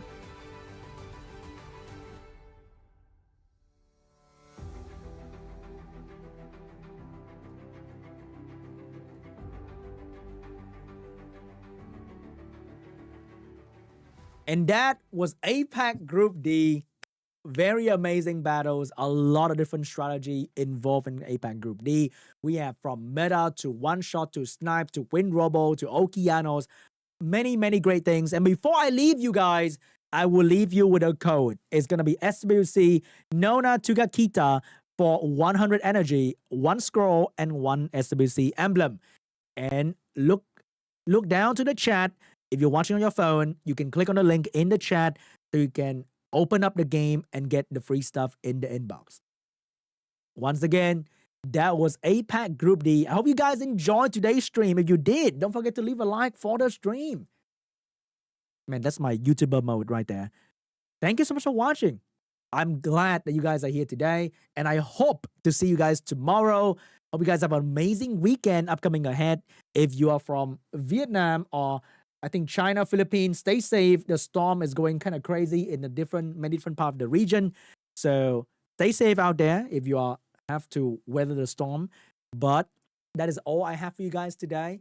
Thank you so much for watching. Hope you guys have a fantastic weekend. APAC Group D was definitely amazing. And we still have the second half of APAC Group D tomorrow for the lower bracket. So be here tomorrow. Don't miss a live stream. You want to claim that coupon code tomorrow as well. But that's all for me today. Thank you so much for watching. You guys have a great, fantastic time. And I'll see you guys tomorrow. Have a good day. Bye-bye.